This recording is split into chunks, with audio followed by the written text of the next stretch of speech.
Perhaps we need some outside universal threat to make us recognize this common bound. I occasionally think how quickly our differences worldwide would vanish if we were facing an alien threat from outside this world.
Good evening and welcome to Spaced Out Radio tonight. My name is Dave Scott. We got a good dude here tonight. Tim Seanor is here. Yes, little Timmy Seanor has returned. We're going to talk some UFOs for the next couple of hours, and I'm going to have a lot of fun. I know you will as well, as we say hello to each and every one of you, including T-Bone in the gold medal position and B with a silver. Tim Mothman and his goatee sharing the bronze medal. Kitty Caddywhack, how you doing tonight? Race Fan in fifth. Jane Gord, how are you? Robert Lamoth and Mel WD-40 is here, lubing us up for tonight's show, because Tim can't come on unless Mel has lubed him up, and Mel is doing that as we speak. Tim's looking glistening. Good job, Mel. Don't forget to give yourself a shot as well. Frankie B, how you doing tonight? Luscious Jules, nice to see you. Kitty Caddywhack, thank you for kicking off the Super Chat tonight.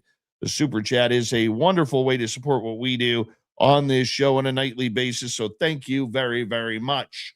Scrolling on down, we say hello to Jaime Alanis.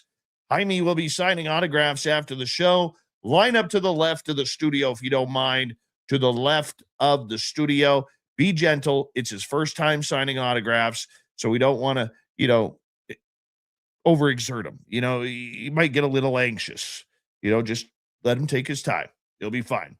Mama Catherine, there she is. Mwah. I love you, my dear. I hope you're going to have a good night tonight listening to me and Tim. And thank you for your love and everything that you do. You are the best. Yes, you are, Mama Catherine. We love you around here. All right. Who's moving on next? Well, it's Trucker Andrew. And after Trucker Andrew, it will be Dispatch Center. How you doing? And we scroll on down to Stephanie Kenny Blankenship. Nice to see you. As we continue on with our roll call here. And who is next on our list? Well, there's a long conversation going on here. Necessary Dialogue. How you doing tonight? JSCO, good to see you. And up next, Magnus Vermagnuson is here. Magnus Vermagnuson will be signing autographs after the show as well. Line up to the right of the studio, if you don't mind, to the right of the studio. Scrolling on down, up next, we have Jaquetta. Nice to have you here. Number 47 in your program tonight, starting at left wing from Stockholm, Sweden, Lars Jansson. By the way, my Edmonton Oilers are going to lose tonight. They're down 4-1 going into the third. Oh, my God. What a frickin' nightmare. Pardon my language, but geez whiz. It's going to be a long off season. Just saying that, but I will not give up on my Oilers, ever. Jessica McCreary, how are you? Jessica S.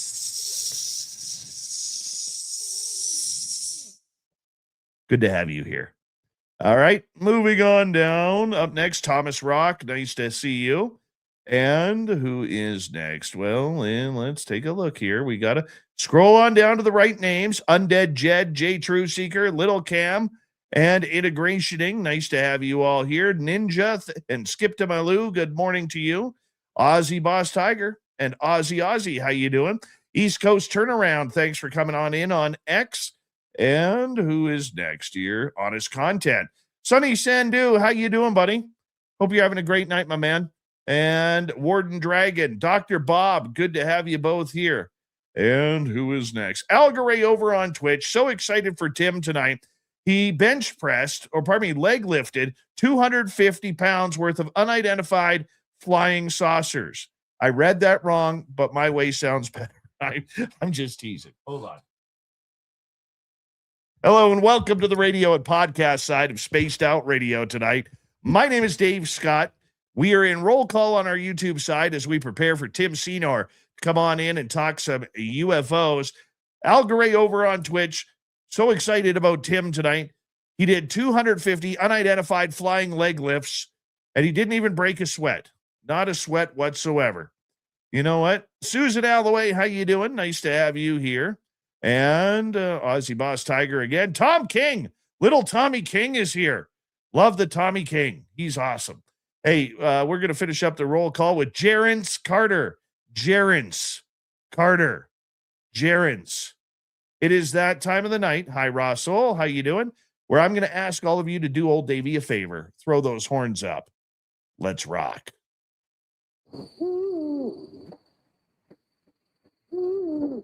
Are you ready to hear your mystic voice of the night? It's time to wake up. He's here. Shush. Be quiet. He's ready for you to listen. Let's point our ears to what's that really happening next. We're together, my friends.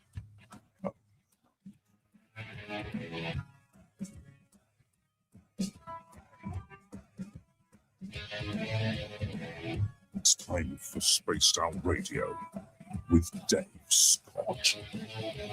From the mountains of central British Columbia to you listening around the world, this, my friends, is Spaced Out Radio. I am your host, Dave Scott, sitting in the captain's chair of SOR headquarters. We welcome you to tonight's show on our terrestrial affiliates around North America, digitally on every major podcast network. Our website, spacedoutradio.com. We have a plethora of features for you. Rock out to Bumblefoot. Read the news wire. Check out our swag as well. Follow us on X at Spaced Out Radio, Instagram at Spaced Out Radio Show, and on Patreon in the Space Travelers Club. Tonight's show is brought to you by Caribou Con. Come on up to the beautiful Caribou region of British Columbia, September 18th through 20th for Caribou Con 2026. Get your tickets right now at cariboucon.com. We're going into the UFO world tonight, a little bit different than the disclosure movement. How do we film them? How do we find out what's real? Tim Seanor is going to be here momentarily to break it all down for us. Then in hour number 3, Swamp Dweller will join us with another spooky story. We'll follow that up with Grant Baker coming in for the UFO report. So let's get right to little Timmy Seanor, shall we?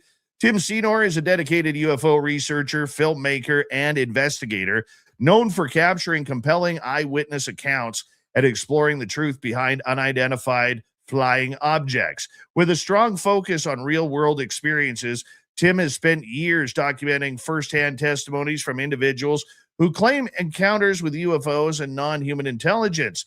He's even tried to summon them on in, and he's been known to get a little scared when you have them in the forest and aliens are running through the trees. Tim's work blends investigative storytelling with visual media, using documentary filmmaking to bring credibility, emotion, and depth to the stories that often go unheard. Let's bring him on in. Little Timmy Seanor, it is great to have you back on Spaced Out Radio, my friend. How are you? I'm doing just great, bud. Thank you so much for the invite. It's so good to be back. It's like being right back at home, sitting next to you. We just, it's like peanut butter and jelly. It's so nice. It's super great being on. And again, great to be part of this. That is hilarious that you say peanut butter and jelly, because literally I had Terry Hall on the show last night for the weird news of the week. And we had a listener in our chat room say Terry and Dave are like peanut butter and jelly. So we're like a stacked peanut butter and jelly sandwich right now, and I'm liking this because I like peanut butter and jelly. The question is, Tim, what kind of jelly? Is it jelly or is it jam? Is there a difference between the two? Yeah, I go seedless and I'm all about jam. But it's got to be spreadable. I can't do seeds just cuz why? And yeah, seedless jam. And it's got to be name brand. I'm not going to drop a name, but you get what you pay for when it comes to that stuff. And if I can make it or if my mom can make it, yeah, all about homemade. Now, correct me if I'm wrong for our Canadian audience. I don't ever recall hearing jelly used in Canada. I think jelly's an American thing, not a Canadian thing. Yeah, I I know really in the don't. UK it's like Jello. It's Jello is jelly in the UK. So in America, jelly is like I think it's like a seedless form of I don't know. I'm not a jelly guy. I'm a jam guy. So I'm a jam guy who too. knows what's in jelly? I'm a Yeah. total jam guy. Total jam guy. But speaking of jam, let's get into the UFO jam because you are somebody for our audience who may not be longtime listeners, but maybe they're listening for just the last year or so. Tim used to be our UFO reporter on the UFO Report. Did a great job with it too. Absolutely great, but he had to So much concentrate on fun. doing his filming and everything. Got a little too busy for us and had to move on. You did great back then, man. We had a blast together too. I mean, those are some good days. Being in the hot seat during those moments, there was a lot going on. We were starting to get UAP reporting and all of the new data from the GOV. I was like, what is happening? Are we actually going to get disclosure? And here we are, still scratching our heads all these years later. Are we going to get disclosure? The magic 46 videos? Is that going to be it? Come on. Come on. Disclosure is by looking up. We can all do it. Well, tell everybody what you've been up to since. That's a great question. Where to begin? I mean, that's a tough place on kind of like where to begin because things kind of had a big turnaround with my trip to come up to BC and investigate a certain flight 21. We never really talked about it. I mean, we can get into it here. I know that your audience might be into it. It was the first time I really was glad I had backup undies in my backpack. You hear of people that can summon things. Dave had kind of done it before via telegraph, once over the phone, bringing something down, but having him do it live in the forest in the middle of nowhere, and suddenly there's things moving in the woods. You're glad you got backup undies, Dave. Oh gosh. It's real. No. It was. I mean, where to begin? To be honest, so I mean that's kind of a place if you want to dig in there because Well, that was about the same time as I stopped working with you on the radio. Well, let's actually talk about that for a second because I talk a lot about what happens on Flight 21. I love our audience being a part of this adventure that I get to live every week here while the weather lasts until the snow starts to fall in November. And you've been there. For people that have heard me explain Flight 21 or Merle explain Flight 21, for you, explain it for people. What is your take of it all? Well, so first of all, it was a huge endeavor to get to the location. It's not just a hop, skip, and a jump. It's a trek. You've got to be committed to that location to get there. You got to prepare for it. You're in the middle of nowhere, and so just logistically, it was a challenge, right? And then we get up there with the crew, and Dave's team just kind of sets to work doing their thing. And that is just by investigating the location. And so we set out, we broke out from Dave's Jeep and got our stuff ready, put on our packs, and went out to where the wreckage is for Flight 21. And, you know, we go in there quietly with the utmost respect and with the full intent to try to, you know, make kind of communication if possible, and maybe answer questions if there are any out there, and ask a few if we can. And so we attempted some communication out there, and you get emotional. You get emotional out there because it doesn't matter what time of the day you're there, you connect to a piece of that equipment that is just there in the wreckage, a seat belt, perhaps something that you recognize from an airplane, and you're just, wow, this really happened, and people really did lose their lives there. And so with the most respect, you really want to kind of know more because there's a lot of mystery behind what really happened. And so I love that your team goes in there with that intent and respect, first off. Now, yes, there's all kinds of other sightings and things that go on in the location, but I think the fact that the souls have been put to rest there is the number one.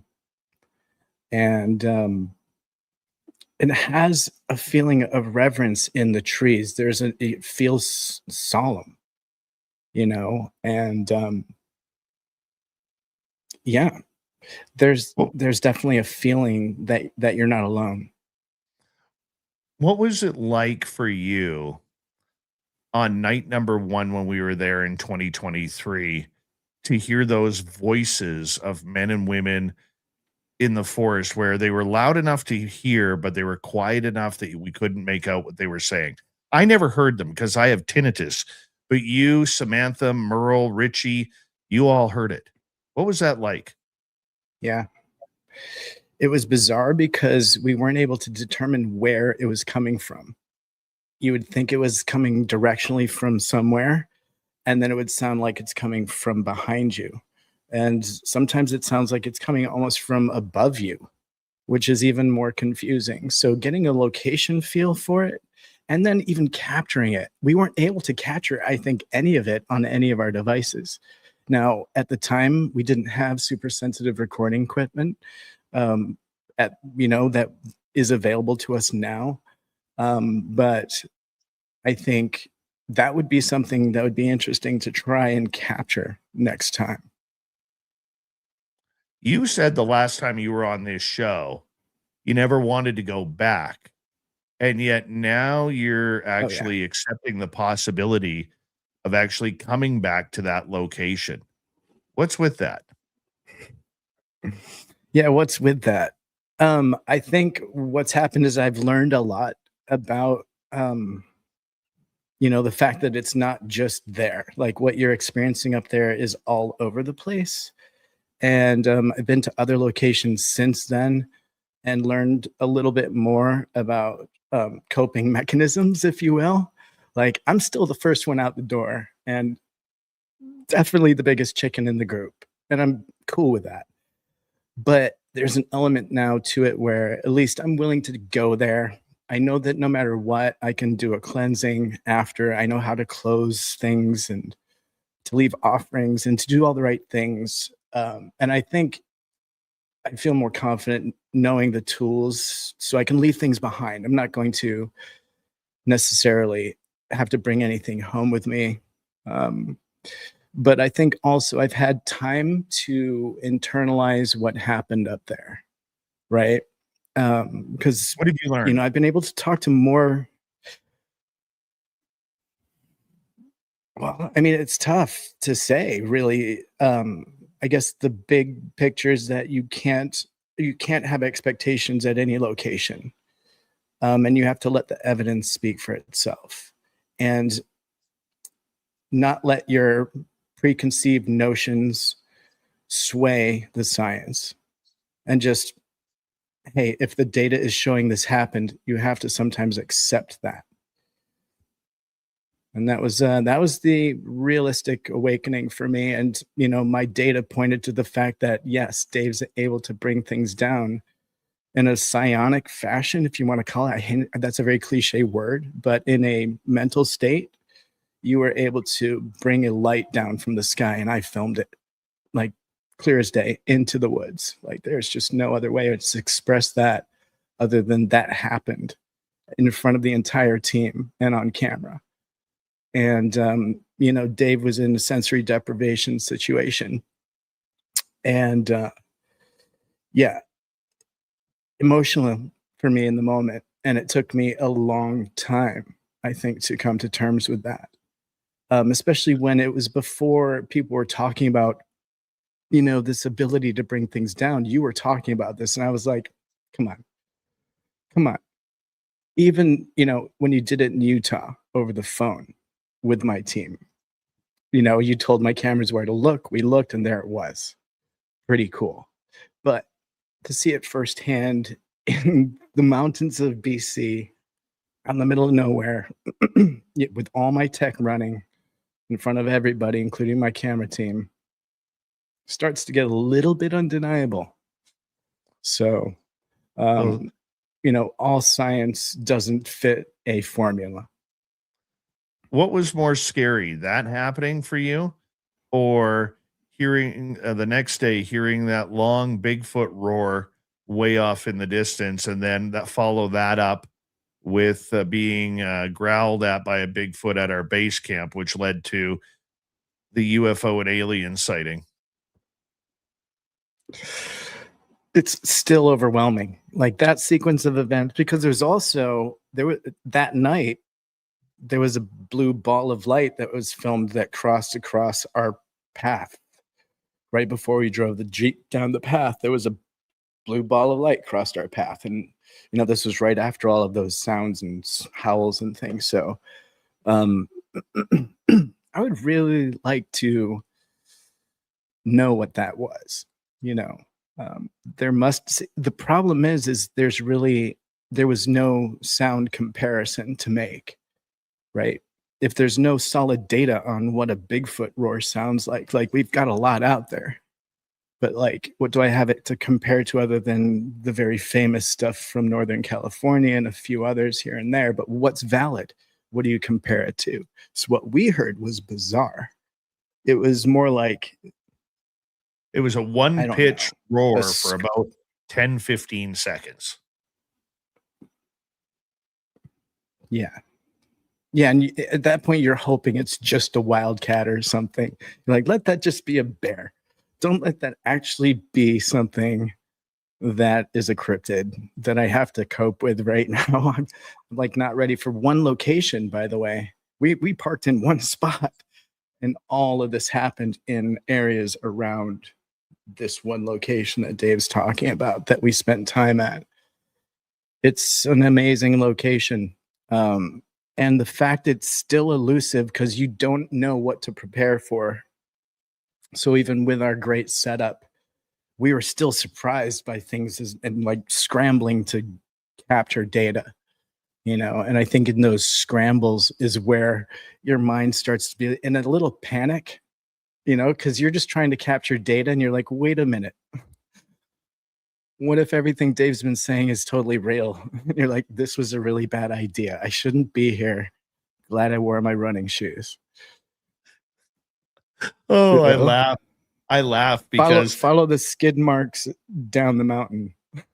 Oh, I laugh. Sorry. Because you're right. You can never project what's going to happen in that location.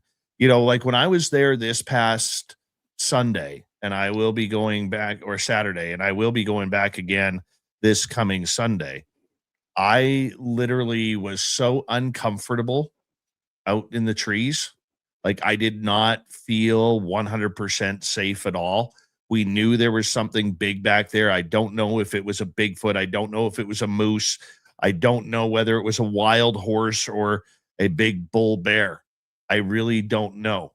But there was something big back there that made it really uncomfortable even standing there. And once that happens on our YouTube channel for Secrets of the Forest Season 2 that we will put out on our YouTube channel. And eventually we are going to make a Secrets of the Forest YouTube channel on its own. It was not a fun time. It was I felt really nerved up, and I don't know whether that was because it was the first time out there and I was extremely anxious to get out there, or whether or not it was the location. So, like I said, I plan on going back this coming weekend, and we'll see where it goes. We'll see where it goes and see how it films out. And, we'll take everybody along for a ride, and hopefully, Bigfoot doesn't rip my arm off and beat me to death with it. It's 50-50 with that location. Why do you want to have an extra arm just in case. Why do you want to go back? Say that again. Why do you want to go back? You were so adamant that you never wanted to even see the place again, even get close to it. And now you're like, I want to go back. Right. Why?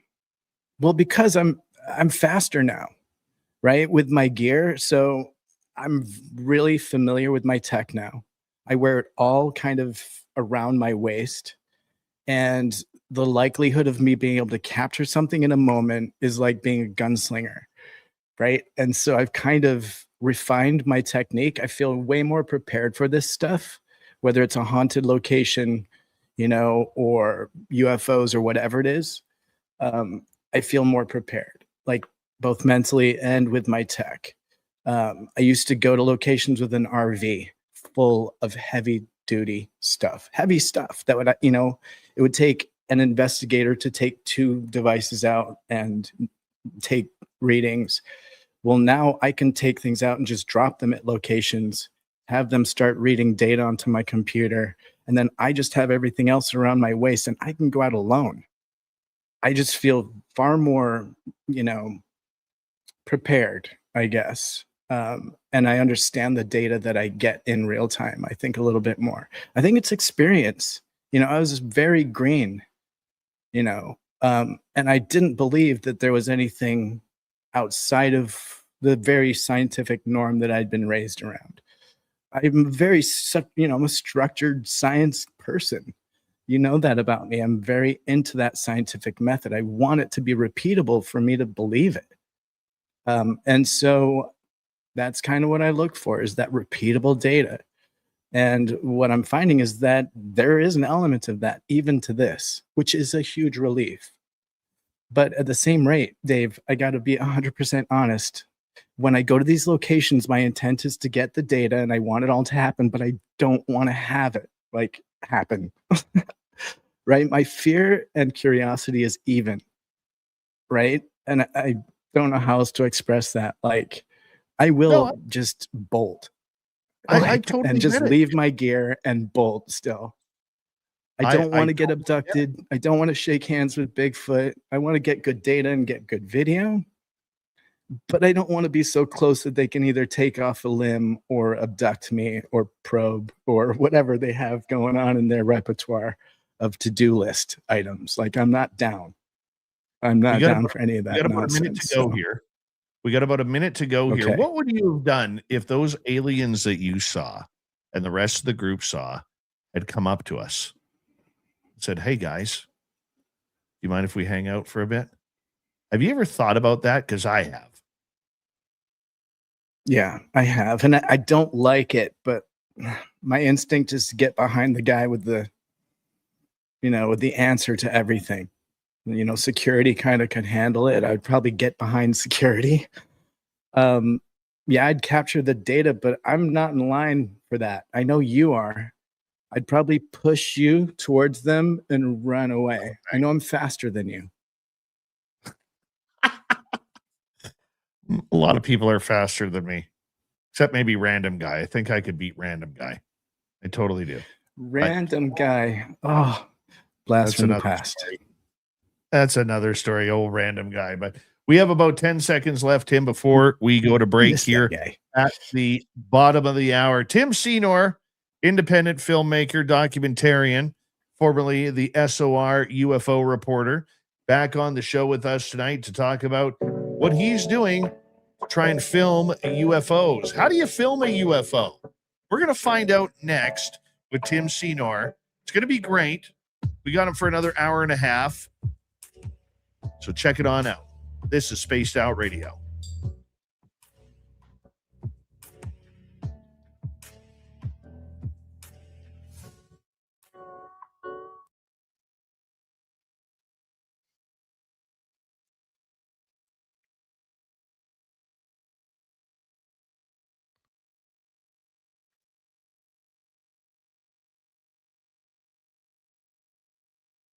Hey, Timmy, look at this guy in the chat room. Says, random guy will smoke you, Dave. Are you kidding me?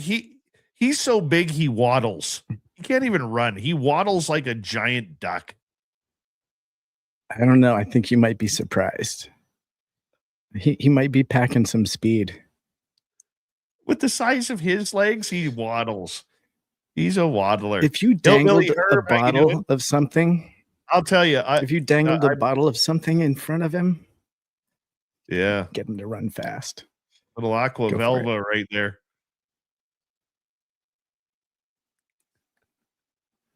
Contrary one, how you doing? Dave cannot run circles around random guy. That's for sure. I'm just teasing. Oh my God. My cardio is so bad. JMJ12, how you doing?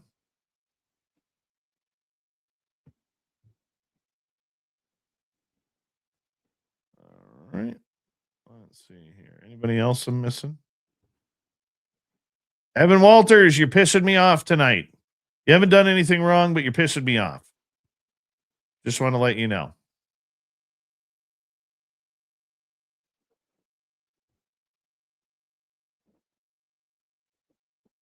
I think we should have beers at the Little Alien again. I know. I would agree. It's about time. It's about about time time for that. Hopefully later this year. Matt's, you. I can't believe that video came out. Hold on. Matt's YouTube blog. Yeah. How you doing? Welcome to SOR chat. Oh, what was that? Tim? I can't believe the video came out. Which video? From Jake Paul. Oh, that video, yes. Dizzler says he's down. Let's go. Yes. Let's do it. It's definitely time.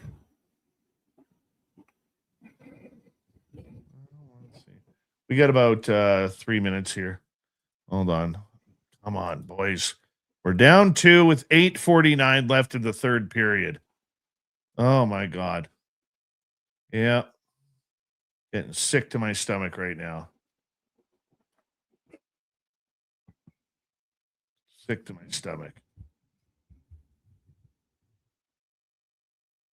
It's Canadian football you're talking about?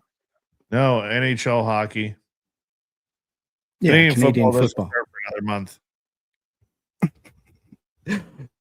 Call hockey Canadian football. That's okay. We still like you. Got about 2 minutes. 2 minutes. Blue Cruz, how you doing?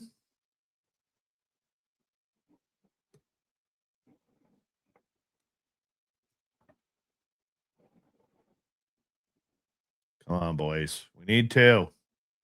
So at least get this to overtime.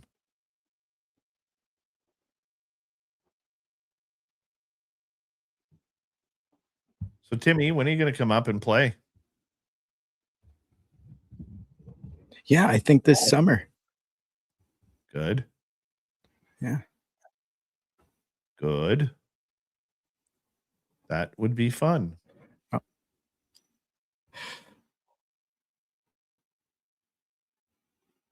So many laughs last time with Richie. Forget about it. That guy is hilarious to work around. We need to get a couple of trailers so that way we could camp out there. You're insane.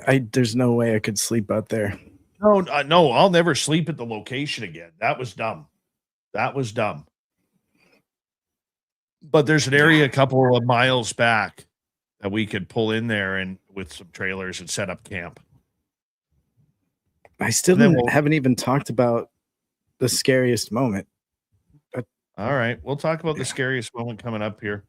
We got like 35 seconds. Thank you tonight to Kitty Caddywhack, T-Bone with a massive super chat, and Random Gee with another super chat. Appreciate your love and support, everybody. You can shop at our Spaced Out Radio store. We do not have ugly swag, people. No ugly swag. So make sure you check it on out. And hello to Philip Blair. Good morning to you.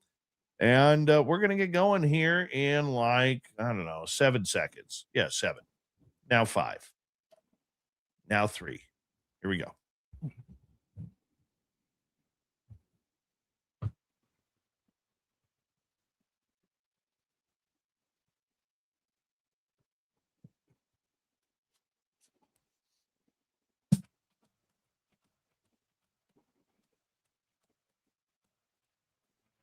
We're into the second half hour of Spaced Out Radio. My name is Dave Scott. Tim Seanor is here as we are talking about what it's like to film UFOs. We're going to get to that momentarily. But first, we want to say to all of you that our archives are always free on YouTube or any major podcast network. Our website, spacedoutradio.com. We have a plethora of features for you. Rock out to Bumblefoot, read the news wire, check out our swag as well. You can follow us on X at Spaced Out Radio, Instagram at Spaced Out Radio Show, and on Patreon in the Space Travelers Club. Here we go. Tim Seanor hanging on out with a what's it like to film a UFO. But first, you want to talk a little bit more about Flight 21, the scary times. We haven't even got to the scary moment yet. What's happening, man? That's right. Well, I mean, to start out, we're cruising up there day 2 after a night, at Dave's house. He's a hell of a host, by the way, you guys. His family's wonderful. He's got a great home, sweet digs with lots of deer around. It's right picturesque, just what you'd imagine him living at. So we're rolling up the mountain in Dave's red Jeep. He's got some Canadian tunes, I don't know, cranked, like, hey, I don't know, I forget, like just some rock, Canadian rock. And we get up there and it's suddenly just very tranquil. And he already knows the location, so he's already prepared kind of for what he wants to show us first. And so we break out gear. And like I said, we head right to the location of Flight 21. And I wanted to kind of get a feel for it. So I let most of Dave and his crew kind of wander off when we were heading back towards base camp, where we were going to circle up and do something next, which ended up not happening. But I'm trailing in the back there, and this is broad daylight, mind you. And as everyone is far off ahead of me, I feel like there's someone still behind me. Like I thought there was a crew member behind me. I'm like, oh, I thought I was the last one in line. So I paused, let everyone go, and I'm waiting for what I think is somebody behind me. And I'm waiting, and I can hear rustling and movement, and I'm like waiting. I'm like, who am I even waiting for? So I start going back. A couple of steps is all it takes for me to realize there's nobody back there. Absolutely nobody. And so it's just me and Flight 21 alone. And I guess I wasn't really prepared for, that feeling of panic that suddenly streaks across you, where you're like, my team is out of sight. I'm alone at a haunted location, and I'm already feeling eyes on me. Like, yes, this is 100% potentially in my mind, but there was somebody back there trying to keep me and separate me from the team. And in hindsight, I feel like that might have been what was going on. So I'm panicked. I'm not thinking about the filmmaker, Tim Seanor. I'm thinking about the survivor, Tim Seanor, in that moment, quite literally. And I'm like, I just need to see some movement ahead of me so I can see my team, because I'm like not totally familiar with this location. There are paths but they're deer trails, right? And so you're just like, please let be the trail to be the one to lead to my friends, right? In panic mode. So they weren't even that far ahead of me. You guys were like within calling distance, but that wasn't my immediate thought. It wasn't to call out. It was to just find you, right?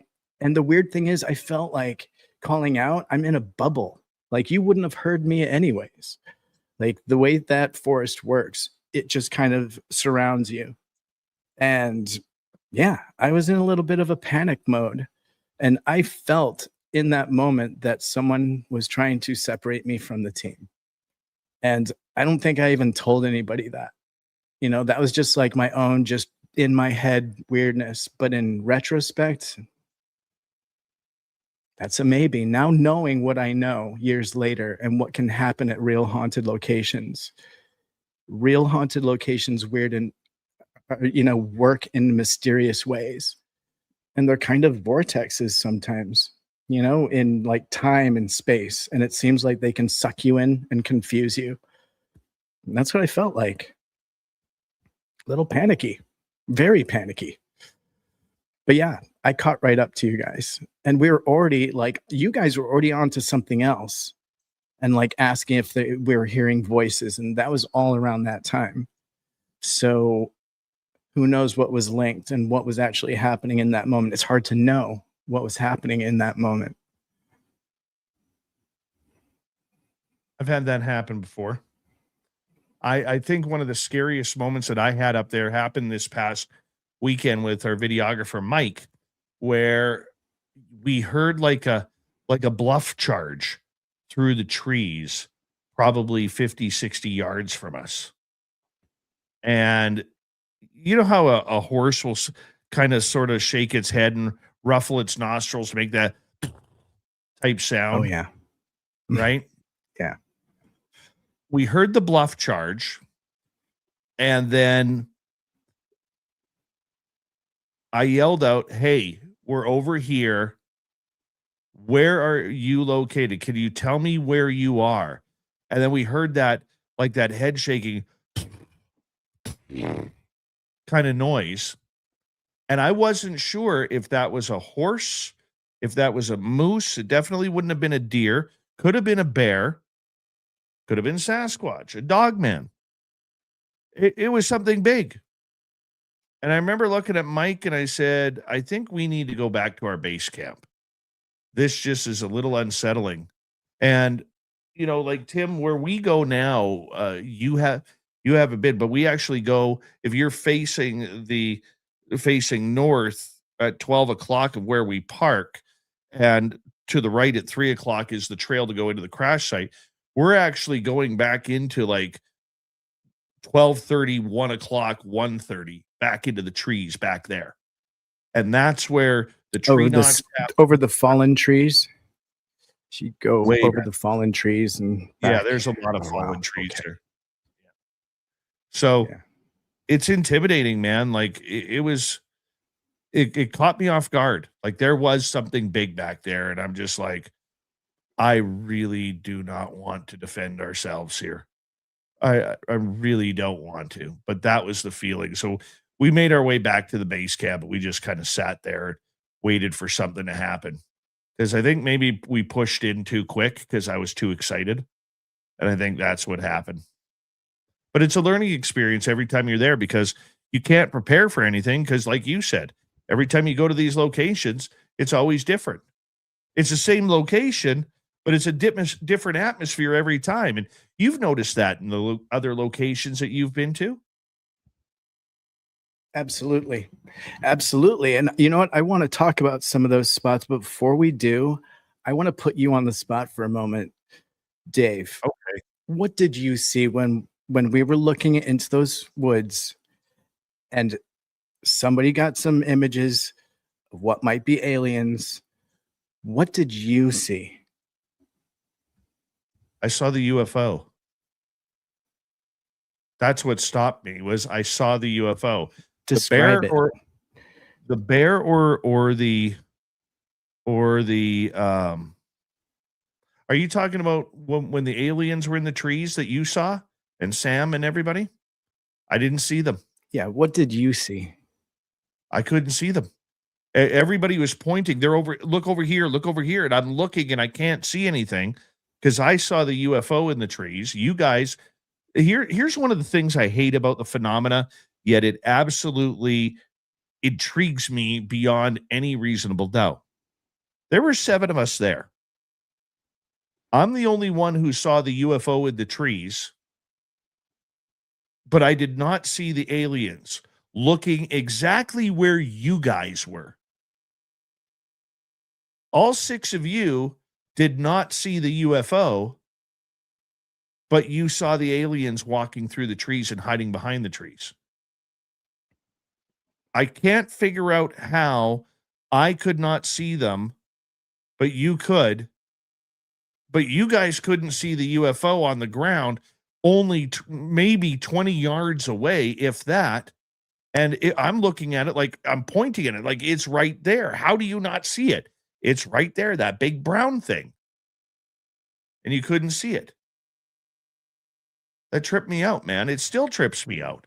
And, you know, like last year, Lee Strauss came out and he brought a Geiger counter into that area and was still getting radiation readings, Tim. And when we stopped doing the Geiger counter, Lee looked down, and what's in the moss? Sasquatch tracks. Like, come on. Right? That's wild. That's intense. Yeah. I think if I hadn't seen the stills and the footage, I wouldn't have known for sure what I was looking at, because in the moment it just looked like so many legs, and they looked insectoid. Or, I mean, you could tell me that there was a bunch of deer back there also. Like they looked like deer legs, but it would have had to have been like a lot of deer all lined up kind of. Yeah. I mean, I only saw legs, brown legs, just for the record. But our cameraman's assistant got excellent photographs, and those are very clearly showing their heads, their eyes, their face, their bodies, their arms, their legs. Now, you have to pause the video to get that still, but there's a few frames where you can make them out. I think that was the real takeaway. You know, that, hey, we were really seeing something. I don't. And so we have to get it from the original. Yeah. From the original drive, because Rich's assistant has it. Did you see the still at the time? Do you remember him showing on his camera? Yeah. You saw the still. You can see the alien gray. There you go. Yeah. There it is. Yeah. Yeah. And, you know, that's what I take away, because there's also, you know, some drone footage that I still have never seen from that trip. And I'm not sure how that's possible, but there's still footage I haven't managed to recover from that drive, the mystery drive, by the way. You're aware of the mystery drive. Merle has the mystery drive. It's encrypted. It's insane. Anyways, that's a whole nother story. But yeah, that location yields we're going to get all fresh content this year. That's the big one. I love that. We're going to do it all again this year. I absolutely love that. You know, we're going to have, I mean, that's kind of really the motivation for me, is because I know that, you know, we'll be much more careful with our data this time. I don't think that I really expected to have anything more than, you know, an adventure.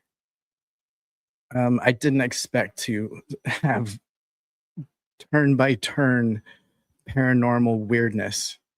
Like the minute you're like, okay, I need to go charge my batteries. Well, shit, can't even charge my batteries.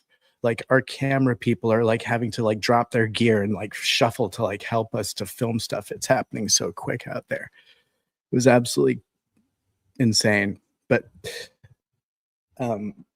you asked about other locations. So since working with you, I also have been out to a few other locations in Utah and Arizona and tried to measure vortexes and go to hotspots that either have a history of UFO or weirdness of some sort. One in particular being Jerome, Arizona. And I'm not sure if you've ever heard of the Jerome Grand Hotel, but No. it's a former hospital from like the 1920s in the Verde Valley. And it's an old mining town. And so many people died during the making of the mine that the bones would pile up. And they were used as mortar. They were ground up and used as mortar to build the buildings and to lay the road, to create bricks. So the town is literally built on the bones of the dead. So if you want to go to a place that's just seeping with potential haunted history, this is the place. And so we spent some time there. And this is the second time that I officially needed a whole new set of undies after my experience at the Jerome Grand Hotel. So we were there filming a show. And again, you know me being the skeptic greenhorn going into this thinking this is not real. This is going to be fun. It's a great location. We're going to talk about history, and we can even talk about the ghosts that exist here because supposedly it's haunted. Well, you know, you meet the people that work in the building and they're all talking very quietly. They don't want to seem like it's real. I don't know. They talk very hush hush about some of the lore because it's pretty dark, you know, and I don't even need to get into it here, but being a hospital, you can imagine that there was a lot of nastiness that took place there for the good and some for the bad, because not every doctor is altruistic, unfortunately. But, you know, we went in there with my team and we took every piece of equipment we could. And while we're in there filming, all of our gear just shut off. Not just one piece, everything went pitch black. And when my cameraman asked for his camera light to come back on, it popped right back on, right in front of all of us. So I'm like trying to film with my FLIR camera, which is attached to my cell phone. And that's the only thing that's working is my cell phone. So I'm trying to capture this with FLIR. And just on cue, when again, this cameraman, who's the only guy that has the courage to like call out to the spirits that are there, he calls out for the camera and things to come back on, and bam, everything comes back on. Not just one piece of equipment, everything. We're not plugged into a main source. We're independently powered with batteries. Very odd on command things happening in this building. I'm still skeptical. I'm like, okay, that's weird. It's happening. We're capturing it. It's great. You know, I've got a little meter in my hand. I'm showing all kinds of things, you know, with EMF. And I'm like, could this just be something with EMF that we're just not realizing is taking place? EMF doesn't always mean communication. Sometimes it's just EMF, you know. So we kind of wrapped the location eventually. There was other things that happened, and some of them were pretty creepy and dark, and we did capture some weird voices on voice recorders. But the weirdest personal experience I had that was terrifying. Dave, do we have time? Yeah, we got about 6 minutes. We got lots of time. Okay, I'm going to wrap this up. And this was the scariest moment in my filmmaking history, even scarier than your location. So we're wrapping the location. I'm the last one up in this main room. And I was up there getting my gear out and just kind of in there with a flashlight, making sure we hadn't left anything behind. And as I'm up there, I get a whiff of cigarette smoke. And I'm like, that's weird. I didn't know anyone on my crew smoked. Who's smoking? Could have been anyone, but I got a really strong smell of cigarette smoke.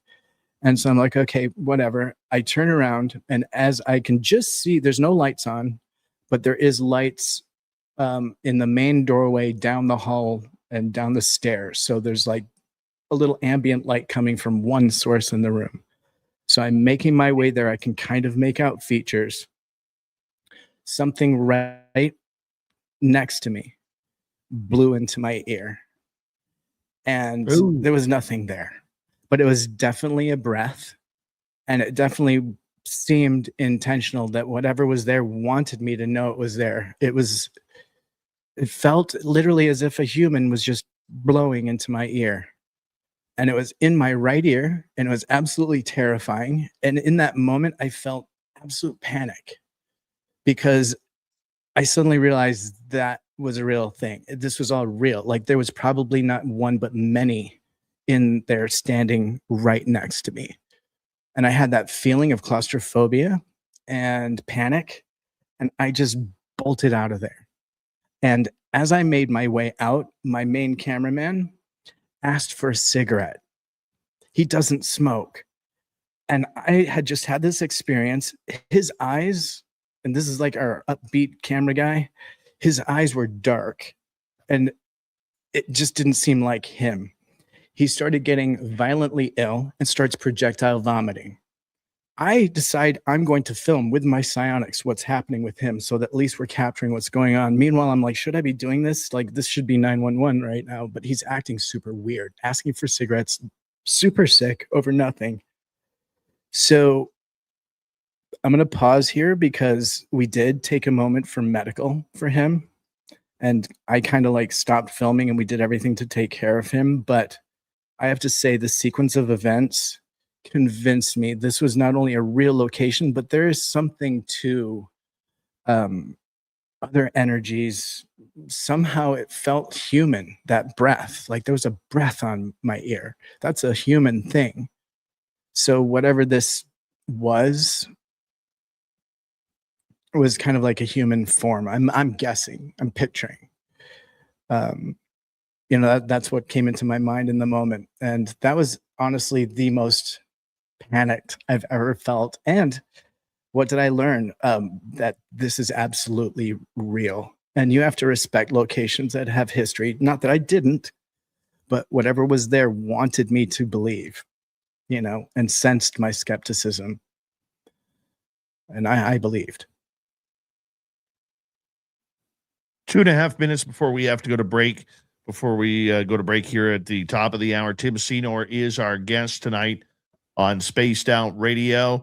And Tim, when you are at these locations, having these weird things happen, do you think that it's the location or do you think it's you that's the beacon? No, I think it's the locations. I mean, I might be somebody that is sensitive to it. I am a very empathetic person. I've always been very empathetic. Perhaps that's the quality that makes me more open to it. But I am open to it. Maybe that's the other thing. I'm open to new information. I think once you've been turned on to something like this and know that it exists, you're perhaps able to experience it. And think out of the box on how to gather data on it. I think it's the location. How do you then blend what's happening with the science? Because woo isn't science. I disagree. I think it's starting to be. I think woo and science are blending in front of our eyes. In your radio show's history, science and woo have blended. And I think that some of the devices I can show you guys or describe to your radio audience that I use would explain how the woo is being captured and data is being drawn on it. And it's repeatable data at some of these locations. And that's why I say it's the location and not me. I'm just a guy that goes there with these devices. And I'm open to any kind of science. You can put anything in my hand out there that's, got a battery in it. And I'm going to try and collect some kind of data, some kind of evidence I can take away and show everyone. It is very interesting to see what is going on with this entire aspect of it all, because, trying to predict when it happens and getting that repeatable instance is tough.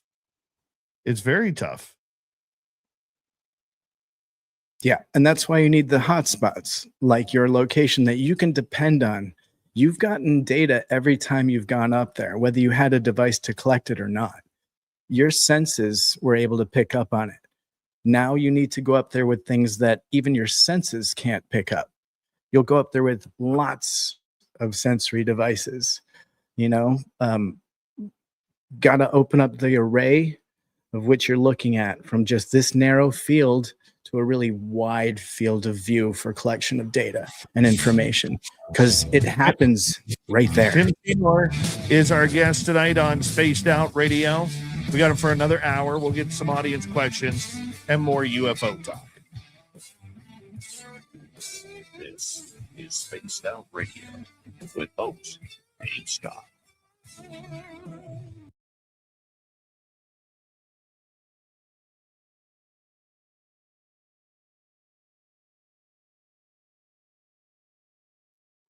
All right, we are clear, Tim. We have about 5 minutes. I'm just going to play a video here. We'll take a quick break. All right, here we go.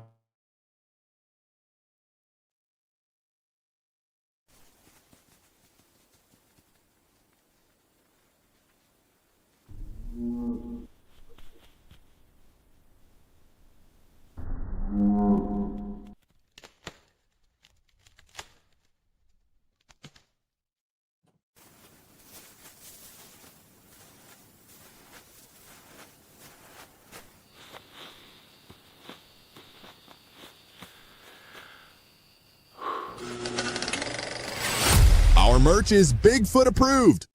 We have t-shirts, we have mugs, we have hoodies, we have socks, we have hats, we have stickers, and so much more. Whatever you're looking for, we have you covered. Why just be a fan of the paranormal when you can buy Spaced Out Radio merch and look the part? Our merch ain't ugly, folks. Check out the Spaced Out Radio store. Find the link in the description below.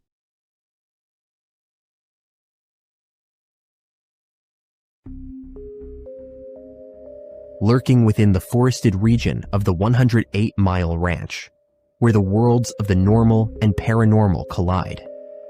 CaribouCon is waiting for you, bringing together a panel of renowned experts in the paranormal, cryptid research, and UFO phenomena fields.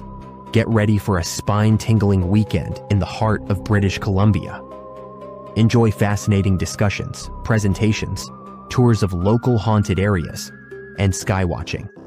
Learn from investigators, authors, and enthusiasts who explore everything from ghost hunting techniques to sightings of Sasquatch and beyond.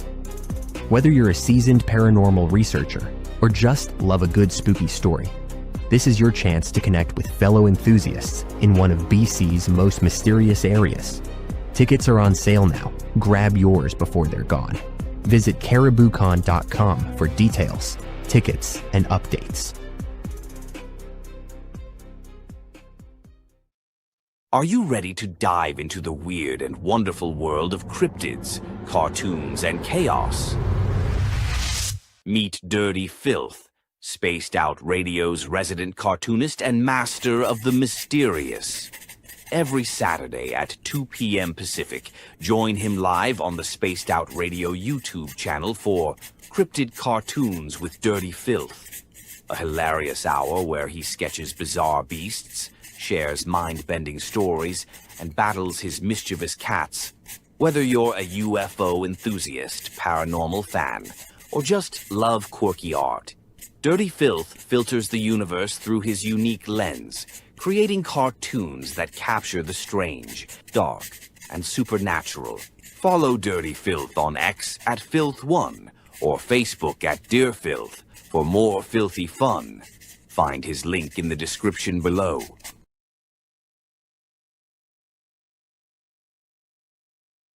Spaced Out Radio wants to hear from you. We love our community, and your voice truly matters. Drop a comment after every show and let us know what you thought. Agree with our guests? Tell us why. Disagree? We want to hear that too. We read every single comment. Jump into the live chat during the broadcast and be part of the conversation in real time.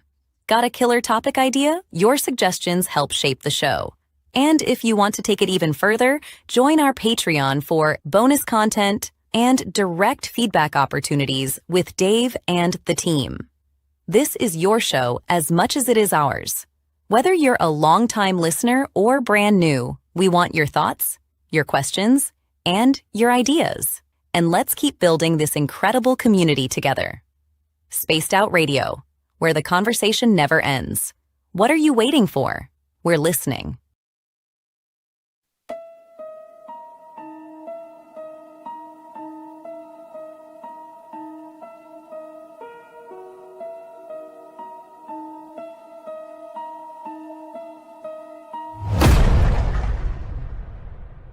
With 5 explorable Gold Rush era buildings said to be home to spirits of a time forgotten, the 108-mile heritage site in the heart of BC's Caribou region offers a unique opportunity for thrill seekers and history buffs. For an evening of historical fun, step into our guided ghost tours, where spine-chilling stories of Gold Rush legends and unexplained encounters come alive. For those craving even more, inquire with us about conducting a hands-on paranormal investigation of your own. And if you're truly brave, book our haunted sleepovers.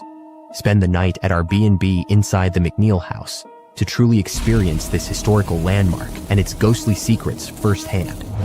For booking or inquiries, go to haunted108.com.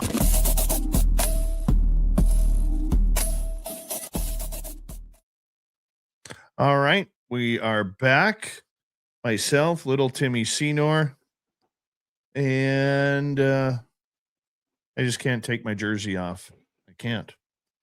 I know we lost. Our season is over. Oh, thank you tonight to Stacy, to Random Gee, T-Bone, and Kitty for the super chats. We greatly appreciate your love and support of SOR. And we're coming back in 5 seconds.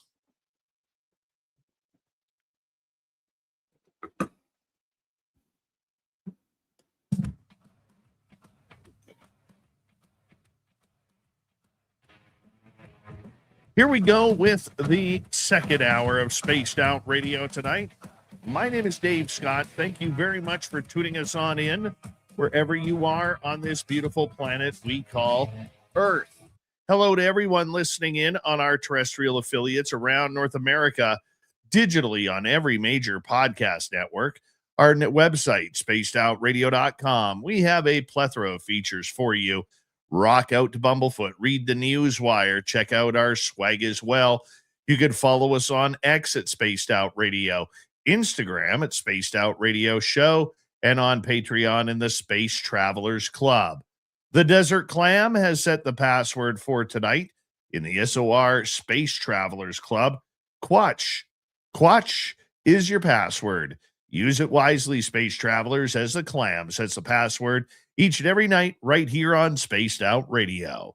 Let's go to Tim Seanor hanging on out with us as we are ready to talk about filming UFOs. And Tim, it's hard to find a location where this happens because you can't really maybe control when they are going to show up. How do you pick a location for UFOs? Well, there are some historical locations that you can go to that are probably going to yield some pretty good data. So you literally can look for hotspots. Now, I like to line that up with geological points of interest, whether it's a uranium mine or gold, or maybe a large body of water, or perhaps it's a mountain or something that has historically just had UFOs near them, such as Mount Shasta. I think finding those locations that have typically historically yielded UFOs is a great place to start, and that's what I do. Now, if I stumble upon somewhere, which has also happened, I love to prove out new locations, such as Lincoln City, right here in Oregon. I can find that there is consistent UFO going on in that location, not only in the ocean surrounding Lincoln City, Oregon, but also the surrounding mountains in that area. 9 out of 10 times that I go there, I will capture something either in the skies or in the water. Interesting. What does it look like when they're in the water? Well, it starts out looking like something's glowing. The 2 times that I filmed something, well, the first time my wife noticed first. And so I started filming, And it just looked like an area out kind of on the horizon that's glowing at night. And I'm using low light cameras. There shouldn't be anything out there. Now, given there are boats and things that are still out there and they're fishing, I'm aware of that stuff. And you can really tell that. That's really bright. It's a very mellow light, and it's obviously below the surface. Now, it could be something off the horizon. I've considered that too. But what I'm talking about becomes very obvious, very quick, that this is something different. For example, in this one piece of footage that I have, an object leaves the water and slowly raises up into the sky. Perfect sphere. Looks gray or black, but it's there. It's undeniable. Who knows what that is? Now, that's typically what it looks like. I would have to say that has described the second time as well. However, what I saw the second time was further off in the distance, and it didn't even really look too substantial with the camera that I had available to me at the time, but I have seen it twice.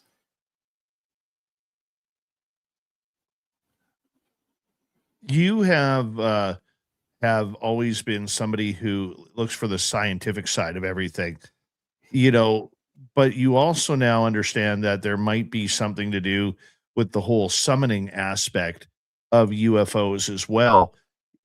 How do you feel about the summoning aspect of people being able to get to a location and say, "Hey, I need you to look here," or "I need you to go here," and see something in the sky at 11 o'clock, or look up towards a constellation and see what's up there? There's something out of place. What do you think about that now?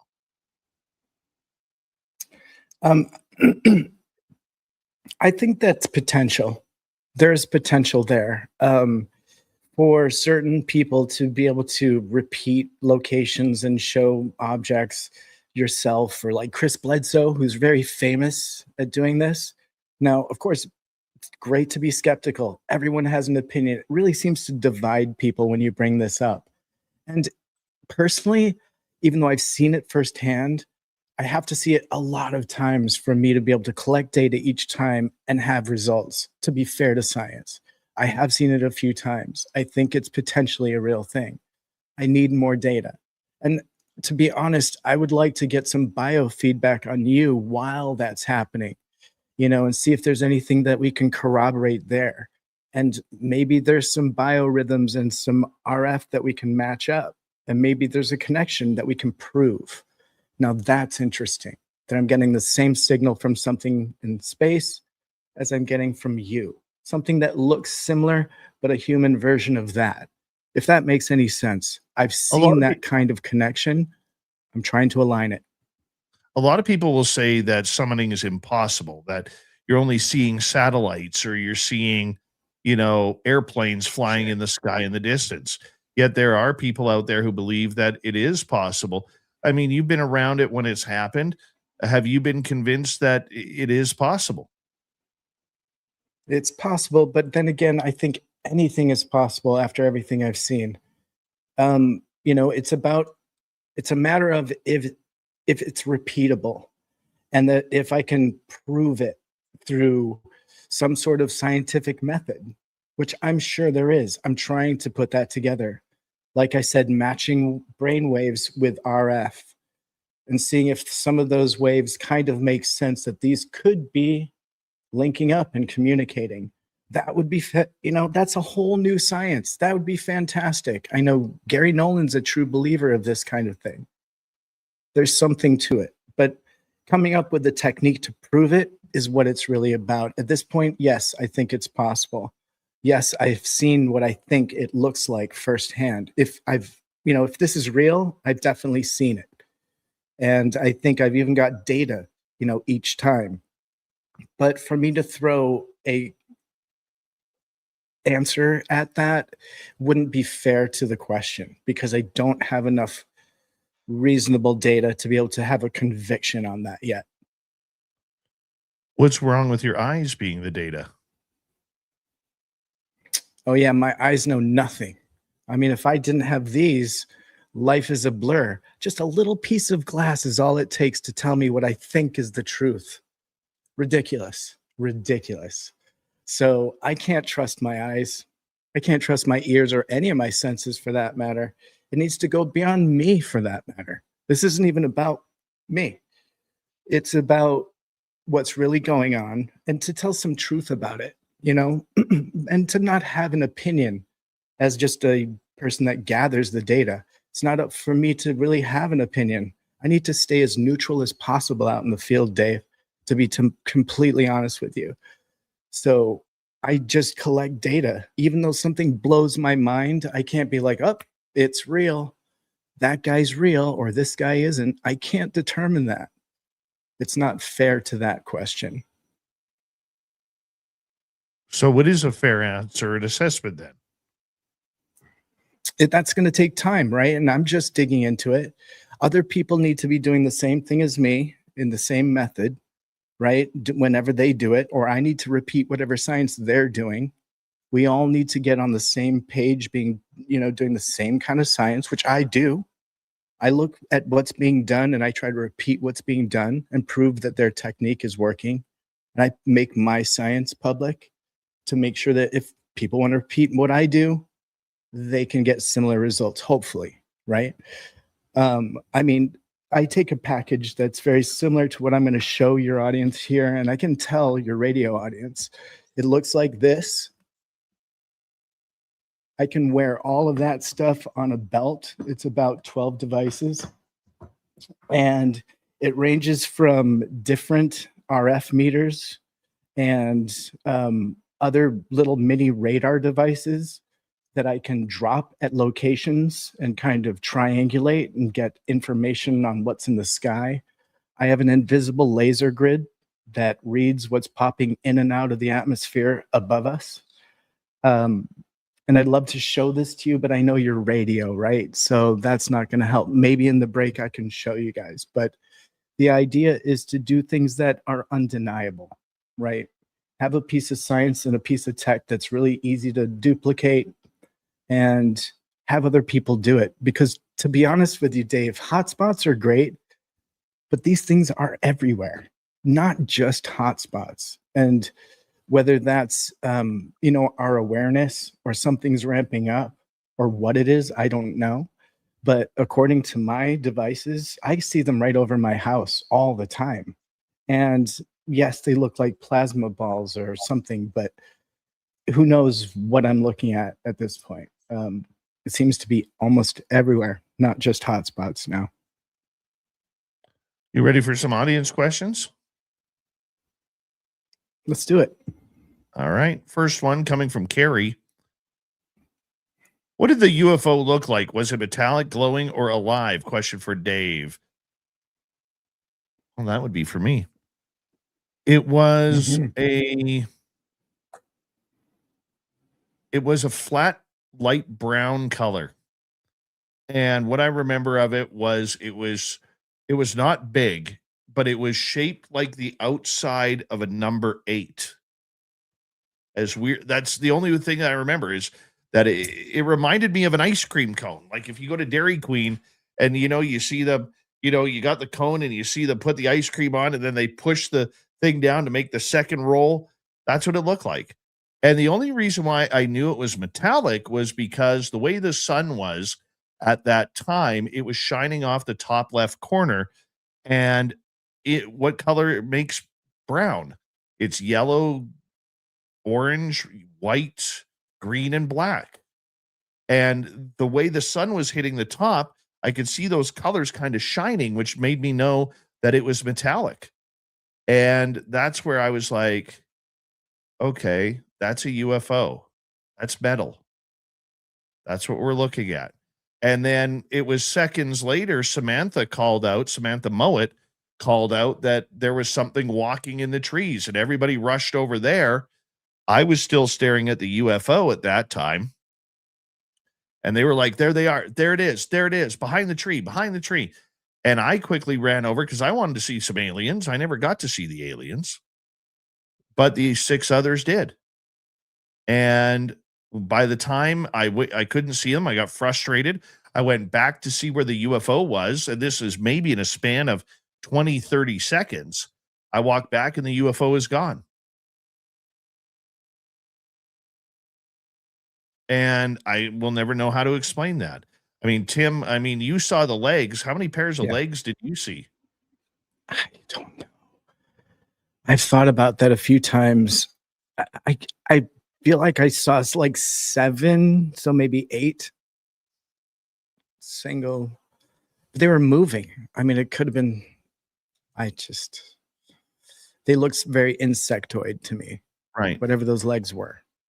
Yeah. And I want to preface this too.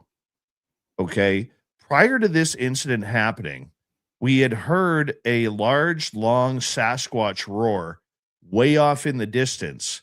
And somewhere You in guys between did. wherever that thing was and where we were, there was cattle that were free ranging in that area, and it spooked the cattle. The cattle went crazy.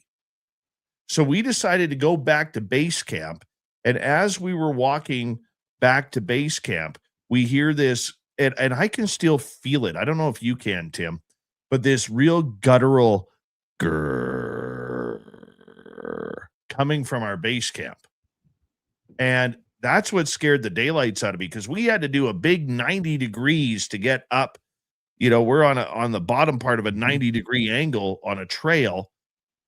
And yes, it's all flat, but still there was no fast way to base camp. And we were worried, thinking that it was a bear, because all of our food was there, all of our camera gear. We had $30,000 worth of camera gear there.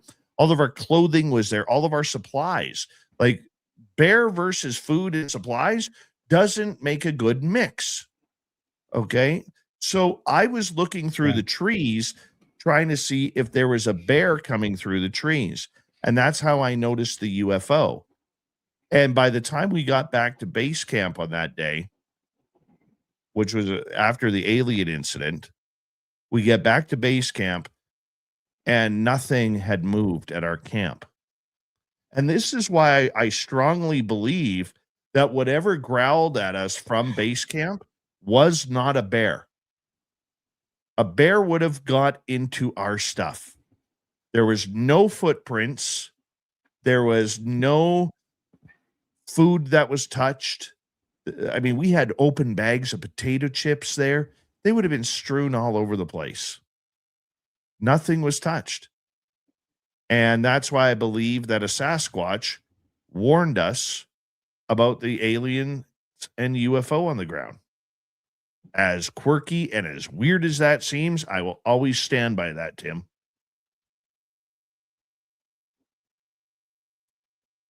Yeah. All right. Move to another question. Let's go to dispatch. Tim, do you have any comment on the government's 13 UFO scientists that have disappeared or mysteriously unalived themselves?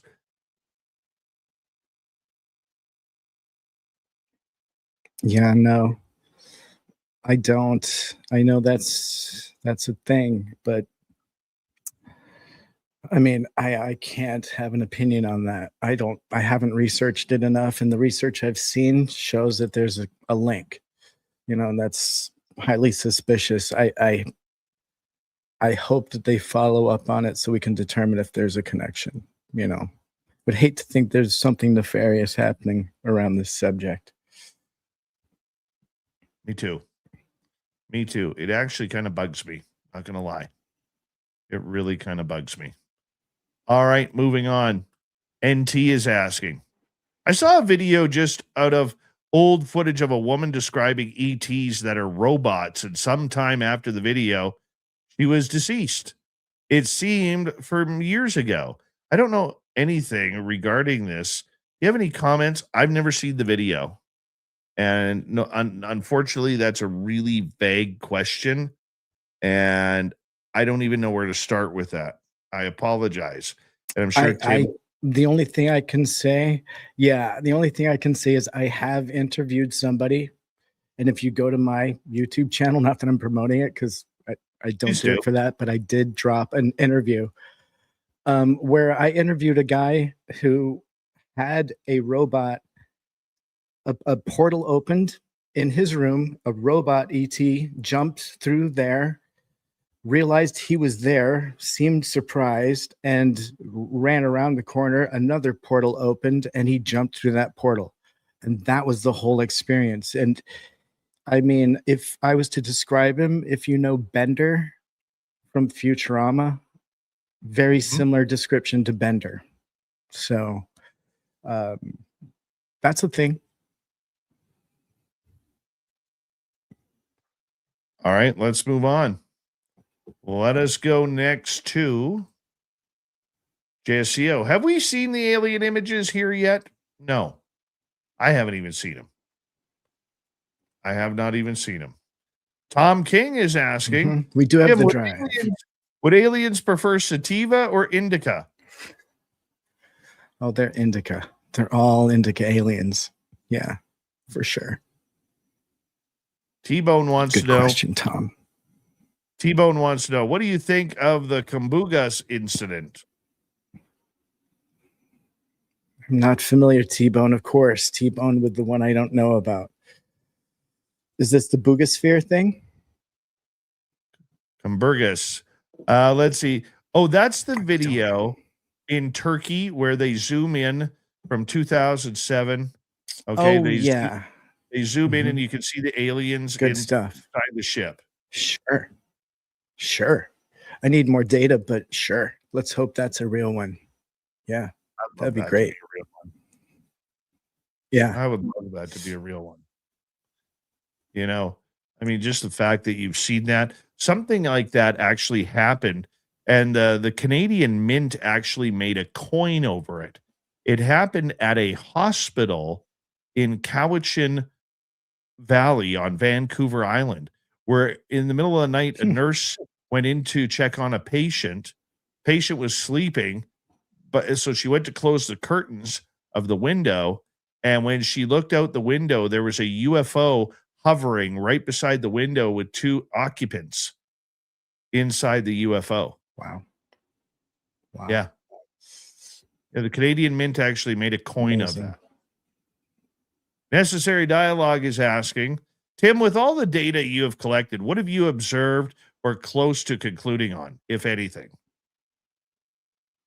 Yeah, that's a good question. And I'm circling around a few things. So it seems like, potentially a lot of what I've been able to film and what people are seeing physically as these balls could be our stuff, right?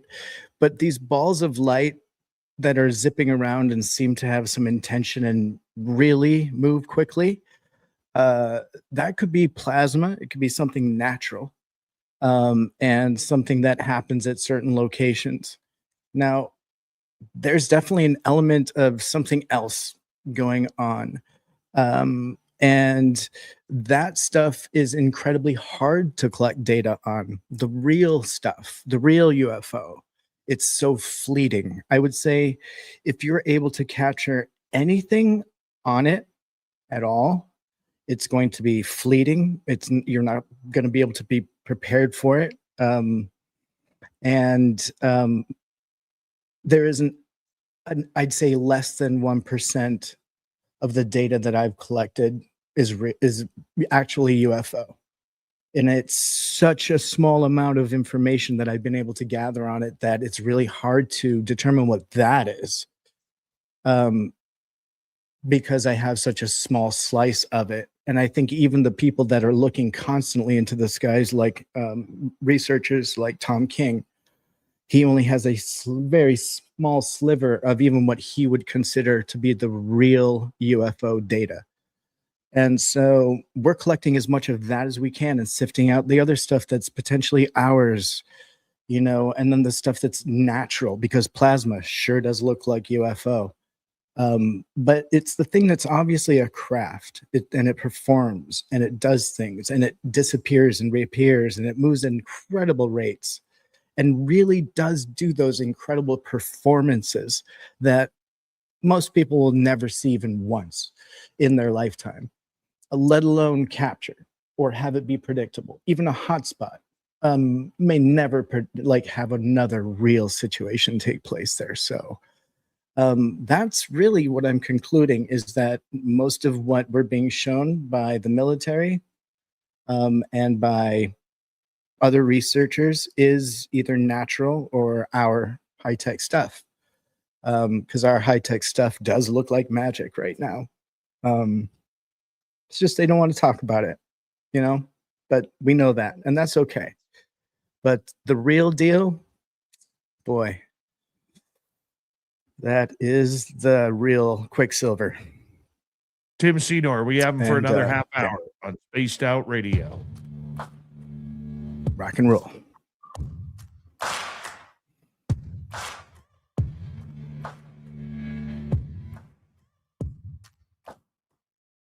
You're listening to Spaced Out Radio with your host, Dave Scott.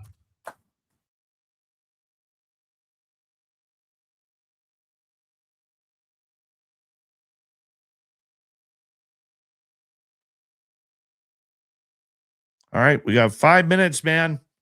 5 minutes.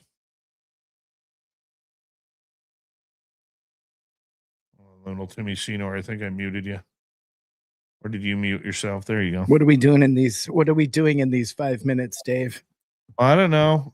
I What are we figured doing? we'd just hang out and people are wondering if you've Let's hang had out. Timbits. If I've had what? Timbits. Yes, I have had Timbits sitting right next to you in your Jeep. It is fantastic. I'm addicted. Be honest, how good was the ice cap? Oh yeah, now that's a good cup of joe. You Canadians do make some good coffee. I must say.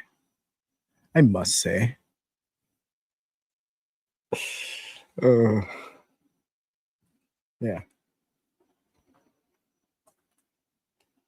Oh.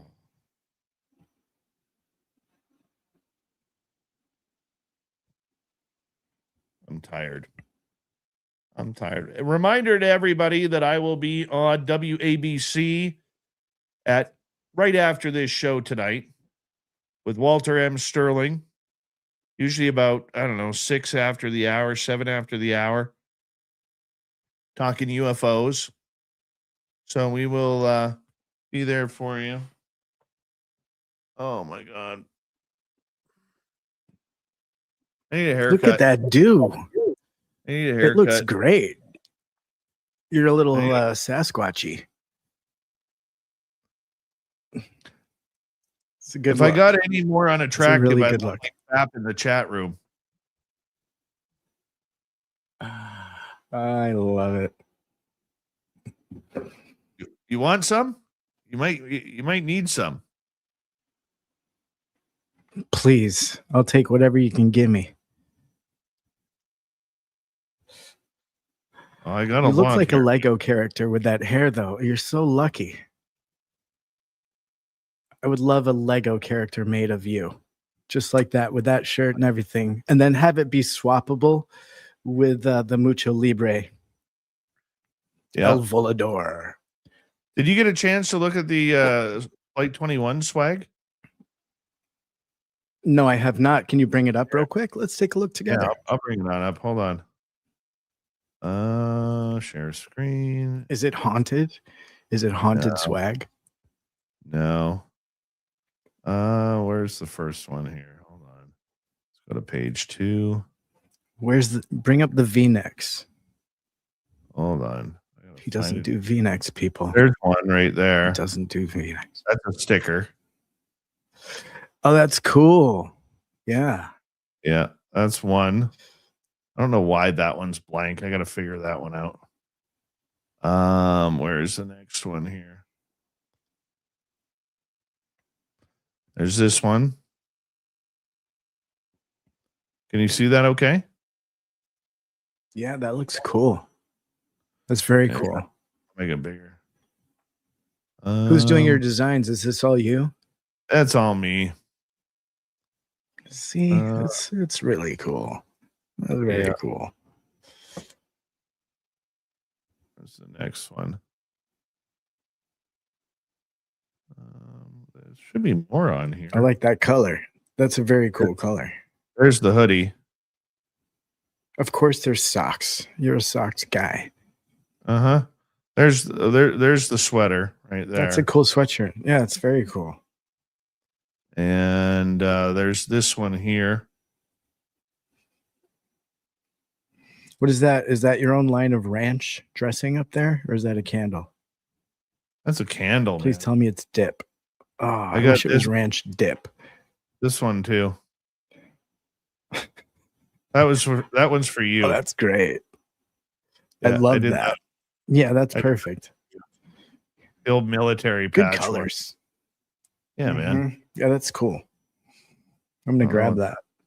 That's a white tank top. You just can't see the tank top. Forget about it. Background. I want to see you in that. Send me a shirt. Send me a picture, a selfie I'll with send you you in a that, couple shirts. please. I'll send you a couple. Maybe with All a right. bandana. Right. Here we go. Oh, I love 5 you, man. seconds.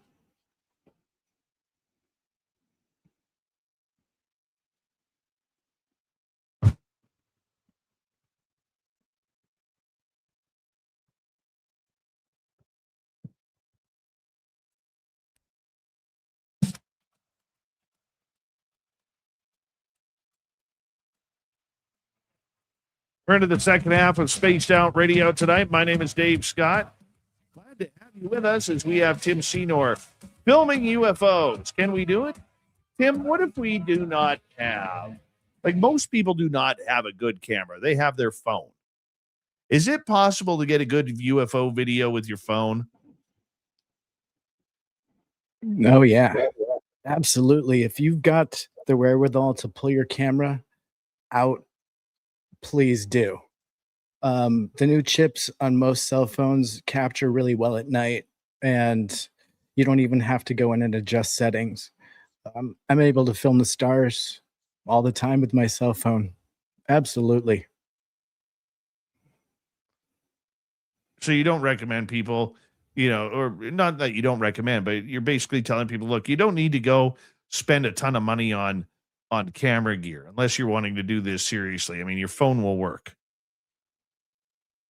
100%, especially the photograph mode, because it pauses the shutter speed sometimes and gives you a nice long exposure, and it'll give you a really good night capture. When you are out in the field,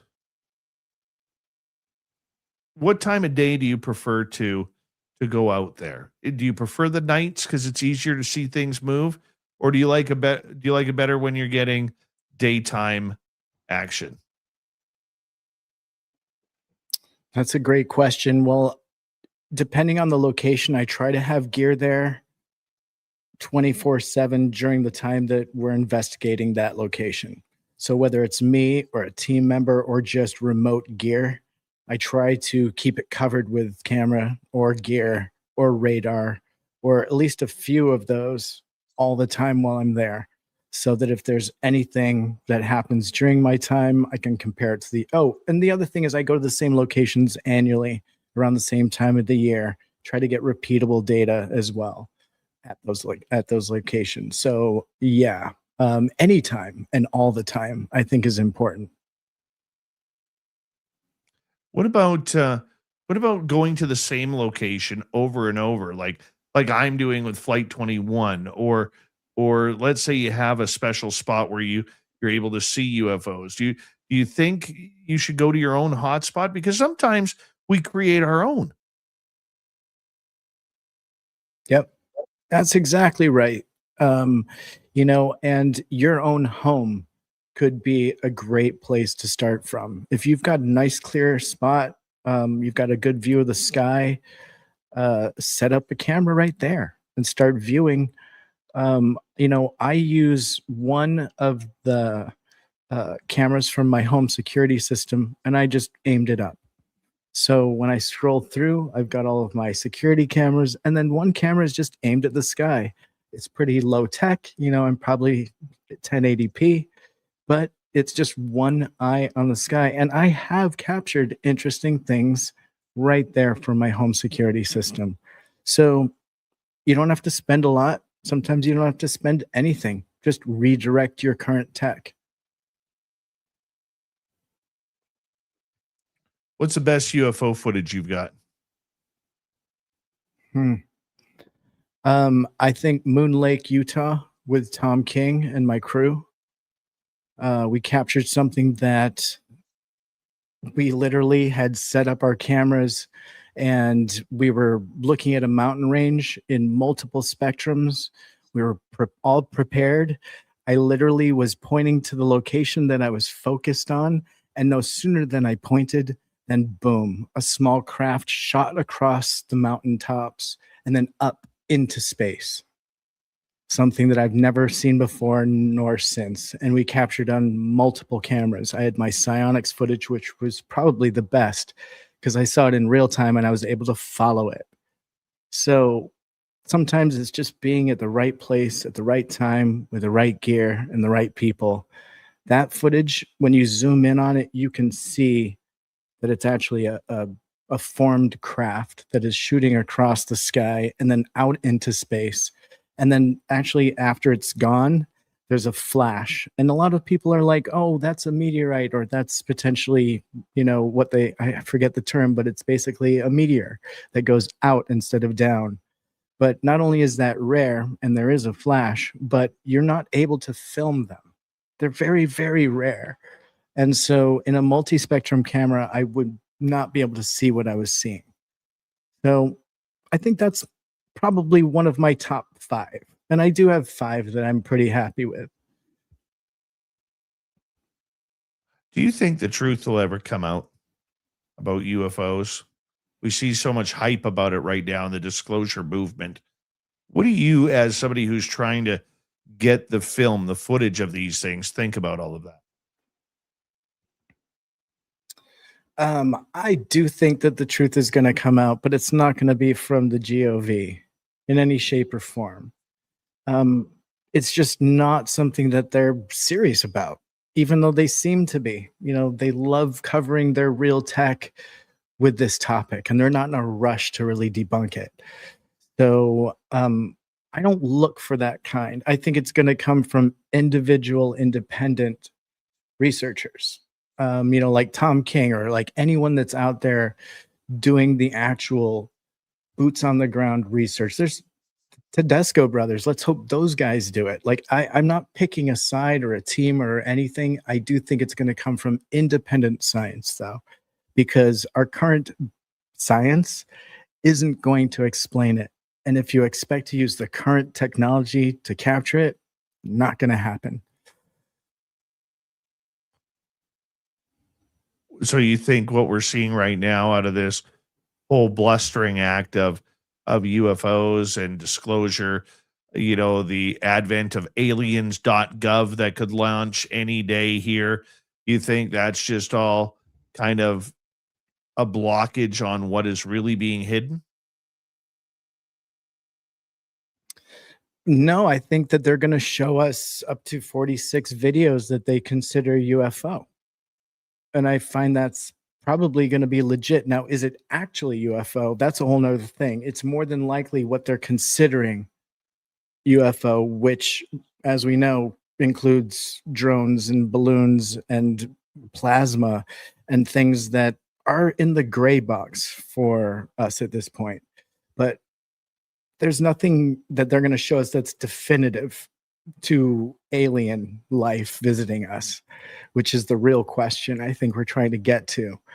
And I don't think that, short of them being real with us on, what happened at Roswell, perhaps, they'll be like, there were cases and here's what happened with that.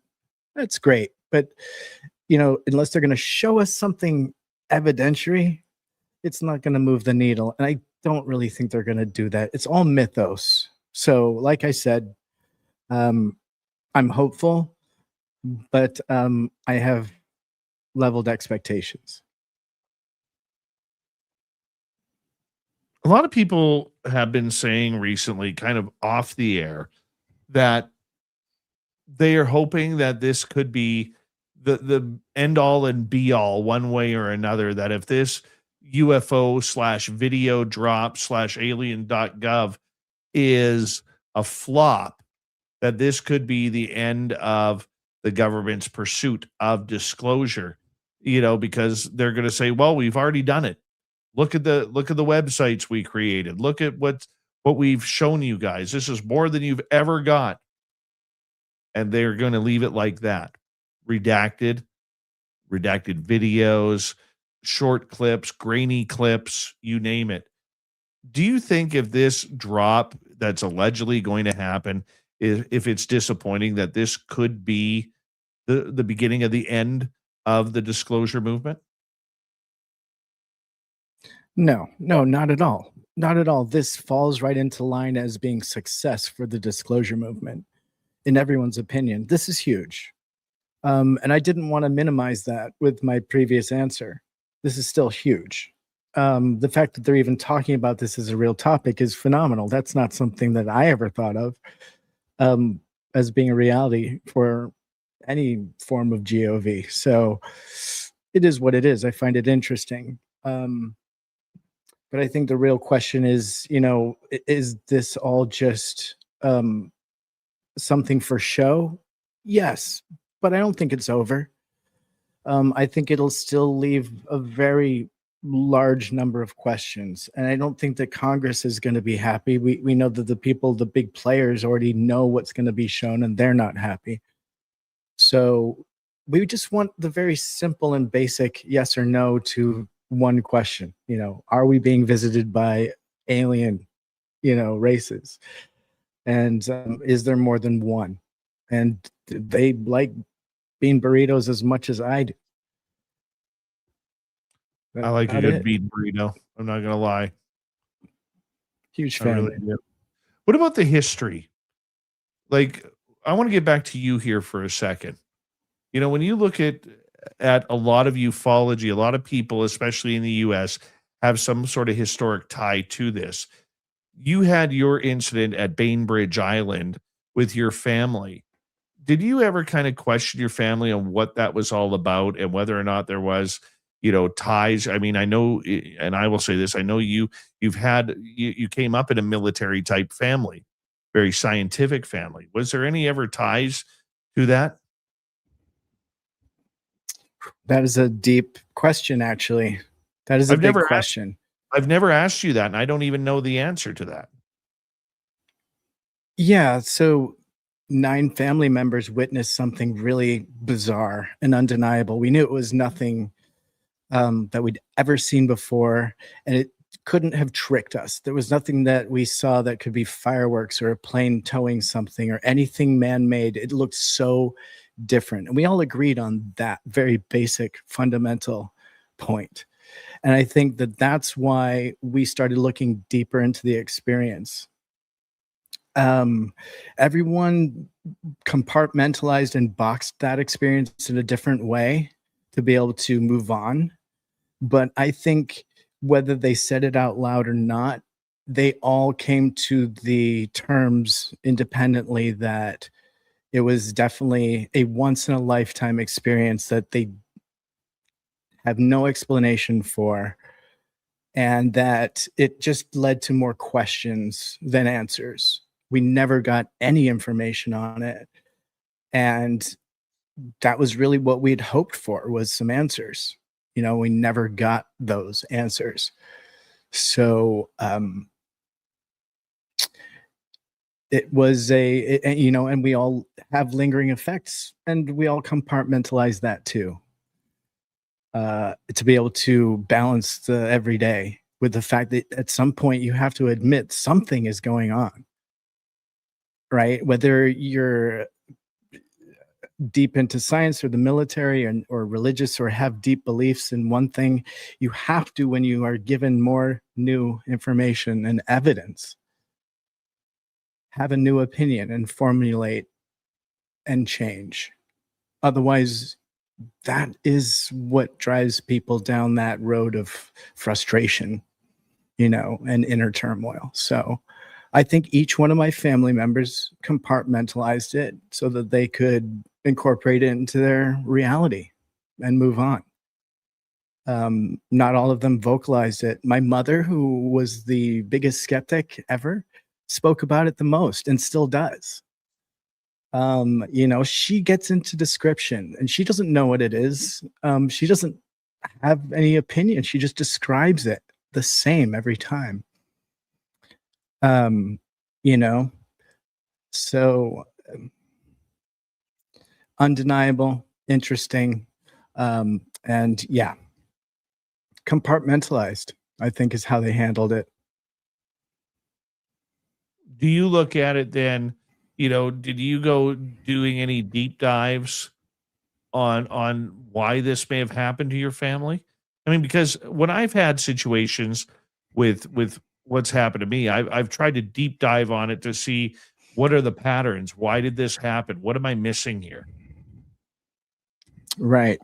It's a great question. And I didn't know what that answer was until maybe the past few months. And some new information came up in my family with some links to some interesting people in the UFO field. My dad, being a scientist, actually did some out of the box science back in the 60s and 70s, brought him to the United States, worked in North Carolina, hung out in the Bahamas, did some pretty wild stuff before he moved to New York and started working for Xerox and stuff. So, maybe there's something interesting that in his golden years, he was shown something that he may have worked on as a young man, just in theory, because he was a chemist and a theorist and he had patents lining our walls. So maybe it's family, maybe it's hereditary, maybe it's something that we were meant to see. I hate saying that, but if there was anyone on the planet that could see something just crazy and undeniable, we were the perfect group, because I was able to film it and everyone else was able to have an opinion on it, whether they were getting their pilot's license in the military, in the Navy, or if they were a PhD scientist, or if they were a highly regarded chemist and physicist. But that was the group, How has that opened your mind to this subject? I mean, I know you lost your dad. You were very close to your dad. You lost him a couple years ago. But, Yeah. what was his thoughts of you wanting to do documentaries on UFOs and to learn more about this subject? Was he somebody who said, stay away from that crap? Or was he somebody saying, look, there's a story to tell and you need to tell it?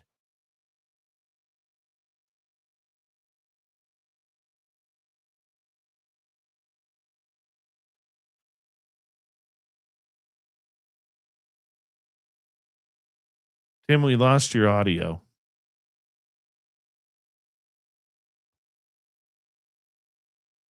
I don't know what's going on. We've lost your audio, though. I had a good question there.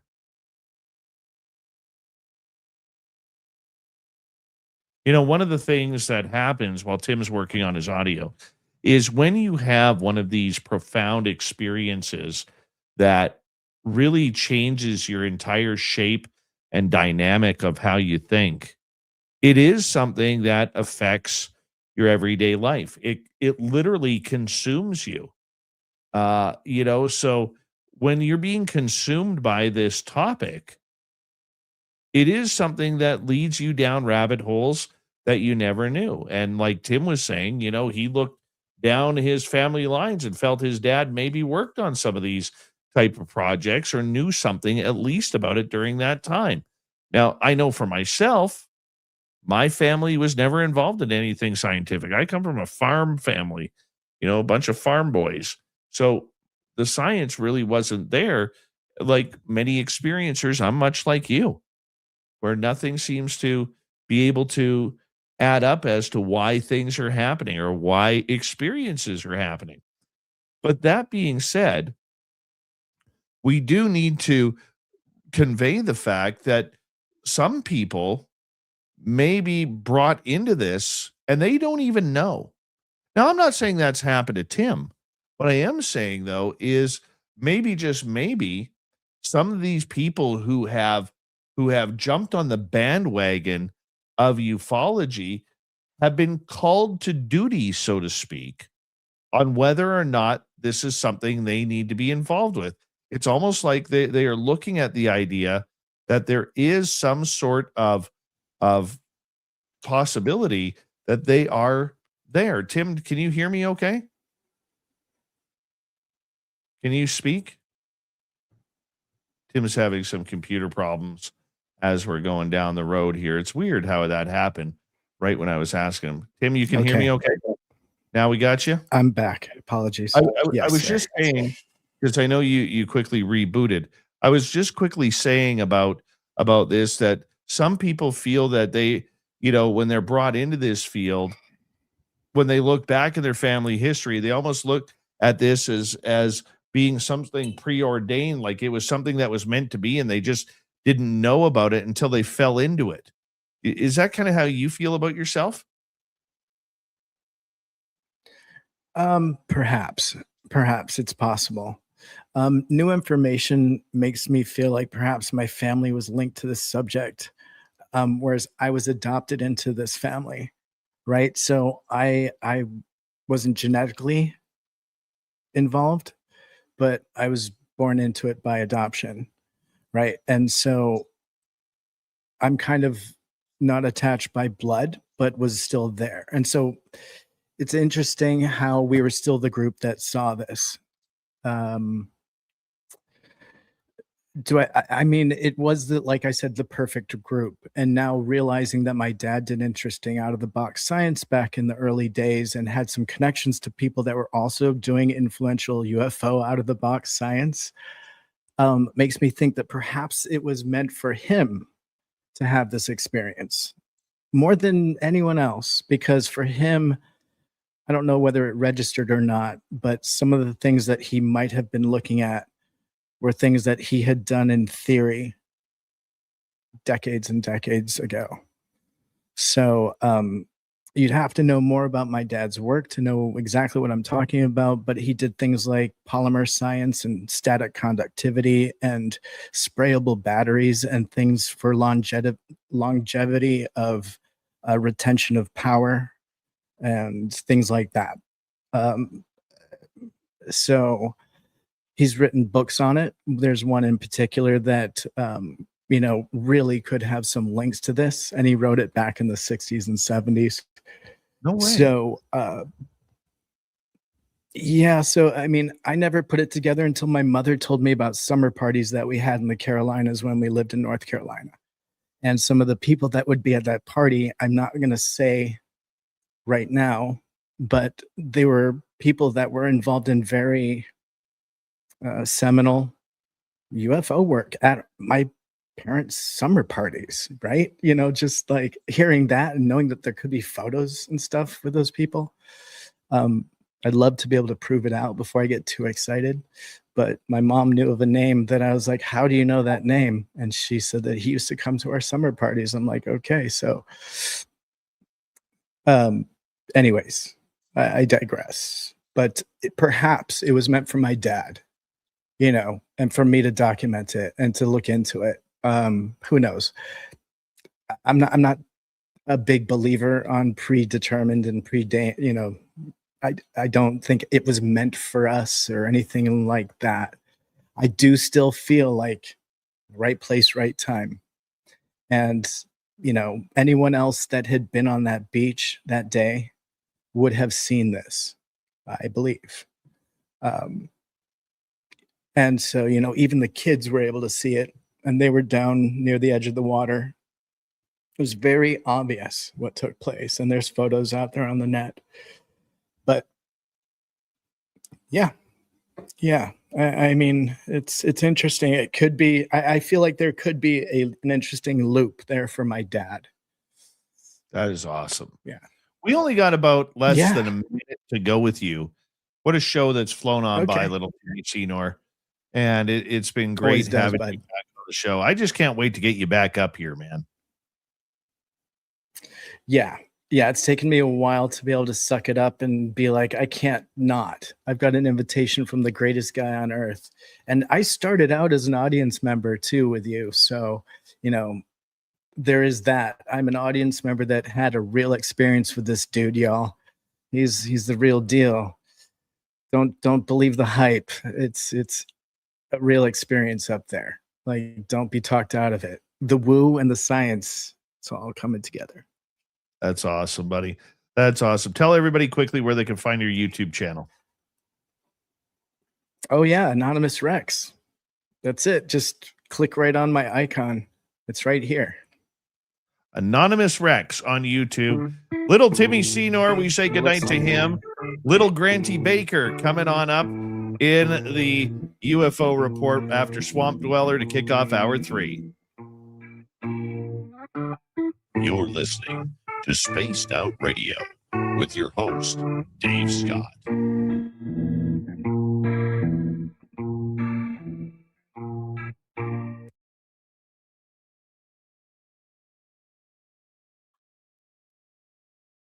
All right, buddy. Good job. Good job tonight. Thanks for having me. It's been a pleasure. I will. Good to see I'll you. give you a ring. Great to see you. I'll give you a ring tomorrow. Okay. Yeah, for sure. Thanks, audience. You guys were a blast. It's just like coming home. You guys are the best. All right, buddy. You take care, Dave. I'm out of here. Take care. Have Adios. a good night. Stop now! You are under arrest!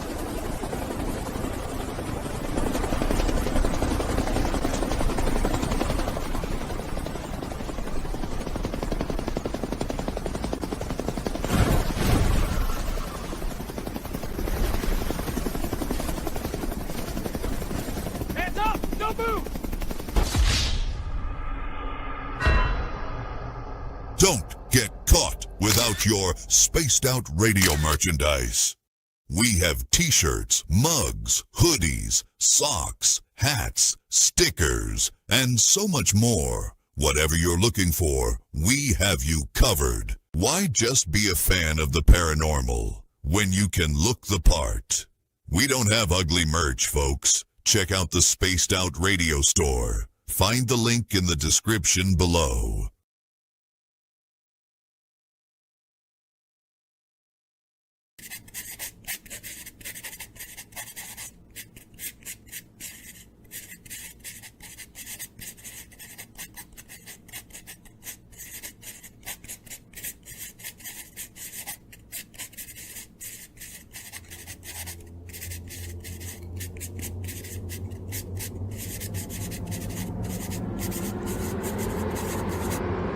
Dirty filth.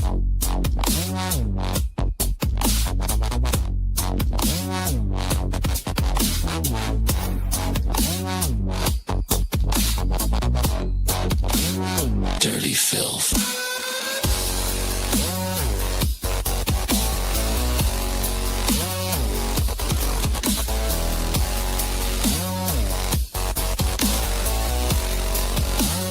Dirty filth.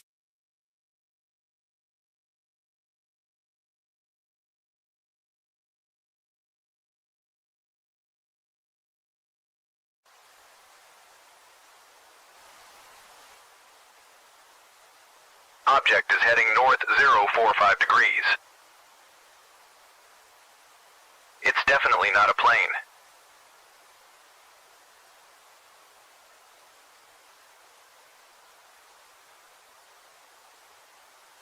It seems to be tethered to something.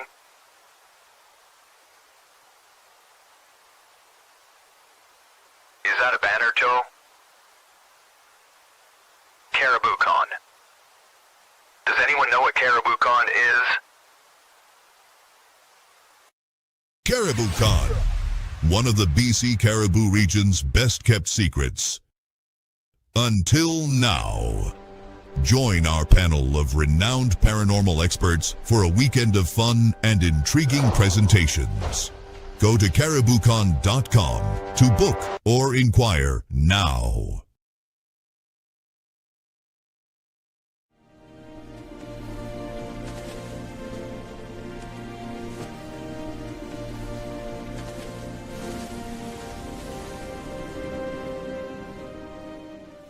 Over here.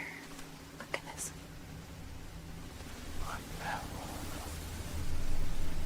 Discover Spaced Out Radio on all your favorite platforms. We're live every single night with the best in UFOs, cryptids, paranormal, and the unexplained. And you can find us on all your favorite platforms. Head over to Instagram for behind the scenes and daily weirdness, TikTok for quick mind-bending clips, Facebook for community discussions, and X for real-time updates and hot takes. Wherever you scroll, Spaced Out Radio is there. So go search Spaced Out Radio on every platform, hit follow, and turn on notifications so you never miss a single episode. The weird is waiting. See you there.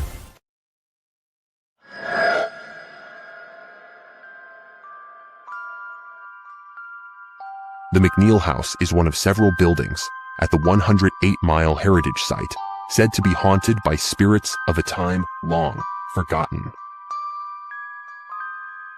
But would you stay the night? Along with guided ghost tours and paranormal investigations, Haunted 108 is offering a chance to spend the entire night inside the historic McNeil House by booking one of our B&B style sleepovers, where you can experience the hauntings firsthand, meet the resident ghost cat, and witness unusual activity. If you dare to turn history into a night you'll never forget, book your spot now at haunted108.com. Spots are limited. Will you be brave enough? Are you brave enough? Come join us at haunted108.com. Thank you tonight to Tim Seanor for being just a great guest. Thank you to Kitty Cattywack, Shaq Valet, T-Bone, Random Gee, and Stacy for the super chats. We greatly appreciate your love and support, guys. Thank you very, very much. With the love, and we got about 25 seconds. Let's bring in Grant. There he is. There he is. He was ailing the other night. He's back on track. He's stretched, and I'm going to sneeze. Hold on.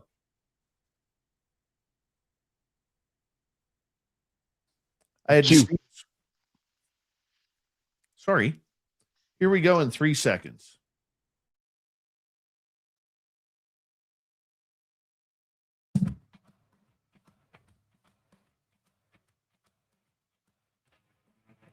We are into the third and final hour of Spaced Out Radio tonight. Good to have you with us.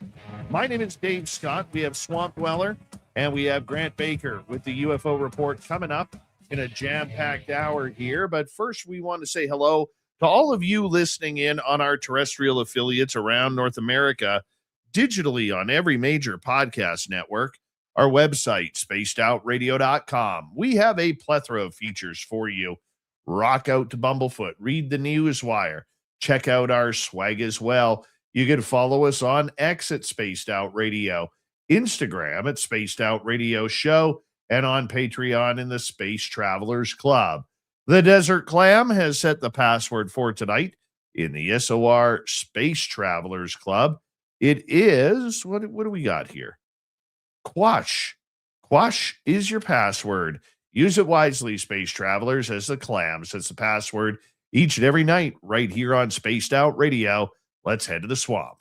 Hello and welcome to Spaced Out Radio's Swamp. I'm Swamp Dweller, and tonight I'm going to take you on a mystic journey of the unknown, sharing tales of monsters, legends, and nightmares. Welcome to the Spaced Out Radio Swamp. When I was about 16 years old, I got a job as a personal assistant / cleaning lady for a wealthy couple living in a big, beautiful mansion on Lake Michigan. It was a great job then, but after a while, I had to quit because of everything going on, and I'll tell you exactly what that was. I made $12 an hour as a 16-year-old girl, which was just crazy to me at the time. But now I know it's because the homeowners couldn't get anyone to stay to work for them. But I didn't see them all that much during the school year, so it was fine. I would work 40 hours a week in the summer and part-time while in school. So during the school year, I would hardly ever see the homeowners and would be left alone to clean the house. I had a key, alarm, and gate code, so I let myself in and out as I pleased essentially. In the summer months, I had help from a few other employees, but in the school year, it was just me. At first, I loved being in the house alone. Don't get me wrong. The place was gorgeous, right on Lake Michigan. Had a beautiful view of it. I'd always open all the curtains to let the sun shine in and blast the surrounding sound speakers while I cleaned. It wasn't until I was alone that I started noticing how weird the place was. Nothing ever felt welcoming about the place. Sure, it was pretty to look at, but it was modern and everything was marble and stone. Not a very homey feeling. My first experience happened when I was cleaning one day in silence. I remember not turning on the music because I had a bad headache that day. Suddenly, the speaker to the upstairs part of the house turned on. The way their speaker system works, you can control it by a touchpad in the kitchen, which would play music everywhere besides the basement and main bedroom. To play music in those areas, you must go to the touchpad, turn it on by the control pad, and sync it up with the rest of the house. The reason this was so alarming was because I was the only one there. I walked up the stairs to check what was going on and figure out why the music turned on, seemingly by itself. I looked around and called the homeowner's name, thinking someone had just come in without me noticing, but the doors were still locked and no one was home. I shut off the music and went back downstairs, not thinking too much of it. It started happening more often, though. I'd be listening to music and it would turn off, or it would be off and turn on in a completely different area of the house. I brushed it off as faulty electronics and didn't really think much of it. The second most prevalent story I remember from working there was when I was cleaning the workout room in their basement. I never wanted to go into this room, and I couldn't tell you why. Something about this room just felt weird. It was super cold and dark, and I felt anxious in that room no matter what time of day.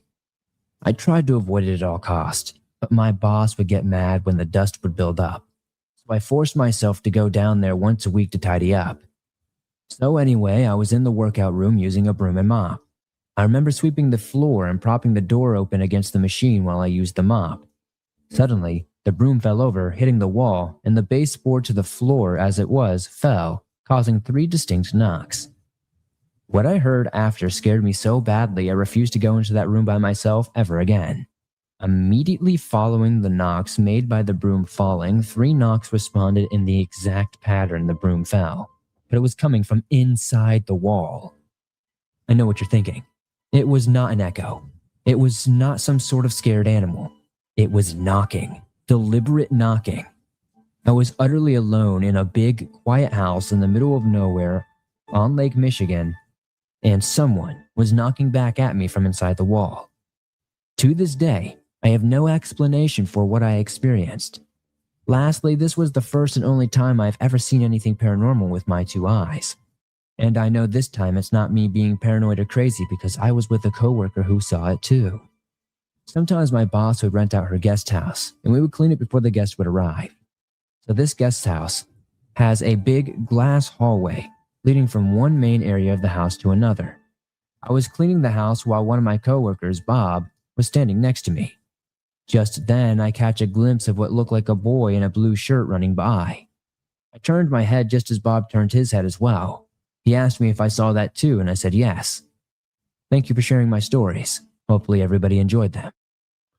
Thank you, Swamp Dweller, for another spooky story. If you want more just like that, head on over to YouTube, hit subscribe, ring that bell on the channel, Swamp Dweller, and you will be able to actually have a great time listening to thousands of stories just like that. From the swamp to the stars, bring in Grant Baker. Staring at the stars tonight. Signals shining in the sky. Grant's got the stories breaking through. What hidden now comes into view. From distant lights to secret clouds, mystery threats for miles and miles. Revealed every signal slowly peeled.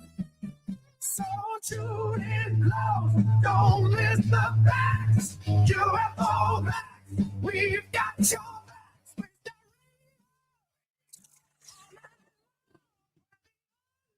Becomes a song.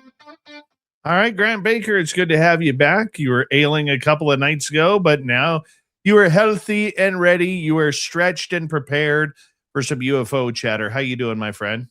Doing good. Planet Fitness works wonders, and so does the steam room. Clears out everything, clears your mind, makes me feel great again. Very good. Very good. What do we got going on in the UFO world today?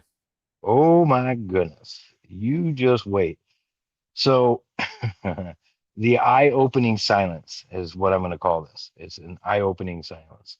It's disclosure, and now we're talking about the scientists again. And it gets even weirder even after the scientists, because we have, and now I'm going to butcher this name. Is it Scalise? Scalise? How do you say Steve's name? Scalise? Scalise? Okay, there we go. Scalise. I'm a book reader and learned how to read just by reading books. And so there was a House Majority Leader, Steve Scalise, who's one of the most powerful men in DC, right? Just emerged from a classified UAP UFO briefing alongside Burleson. For anybody that doesn't know, that's Eric Burleson. And what they saw in there is very eye-opening. Now, I don't know if you know about, when it comes to Steve, he's kind of middle of the road. He doesn't kind of mess around. So when he comes out in interviews and he's like, oh, it's very eye-opening. There's a few questions I have when it comes to that, but you've seen this, correct? Yes. Okay. So we have the eye-opening quote, and the choice of words that Scalise used is straight down the middle, like I was talking. He's that kind of politician. He doesn't use hyperbole. And for him to call a briefing eye-opening suggests they weren't looking at a fuzzy video. They must be looking at some sort of data or hardware, or maybe even budgets. I don't know. I mean, it could be anything. And I mean, Burleson's, you get mentioned that he's not letting up. And he's pushing the idea that if this is foreign tech, it's a huge failure. And if it's ours, the United States where I live, it's a crime against the taxpayers. And I'd like to see where your mind might be on all this. Well, let's pause on that for a minute, because there is a big issue of what tech is American and what is not. Right. Okay. That is one of the big arguments that we have been discussing on this show for a number of years, ever since they switched UFO to UAP, unidentified anomalous phenomena. And every source that I have from deep within, the only people who are really interested in the whole UAP aspect are people who are literally trying to remain in the cool club when it comes to the UFO topic. Okay, because UFO is passe, UAP is the trendy thing to do. Okay. And I see that happening year after year. And I know I sound like I'm beating a dead horse to our audience members who have been listening to us for years, but I cannot stop with that because it is true. I think the bigger issue right now isn't the fact of little green men or gray aliens or alien abductions or UFOs like the sports model, Bob Lazar, or anything like that. The real issue is, what do we do to save the money that is being spent on an open checkbook for the military industrial complex? What are they flying? What do they have that the public doesn't know about? How is the public going to react when they see where those trillions upon trillions of dollars seem to go missing every year from the budget with no accounting for it? That is the problem.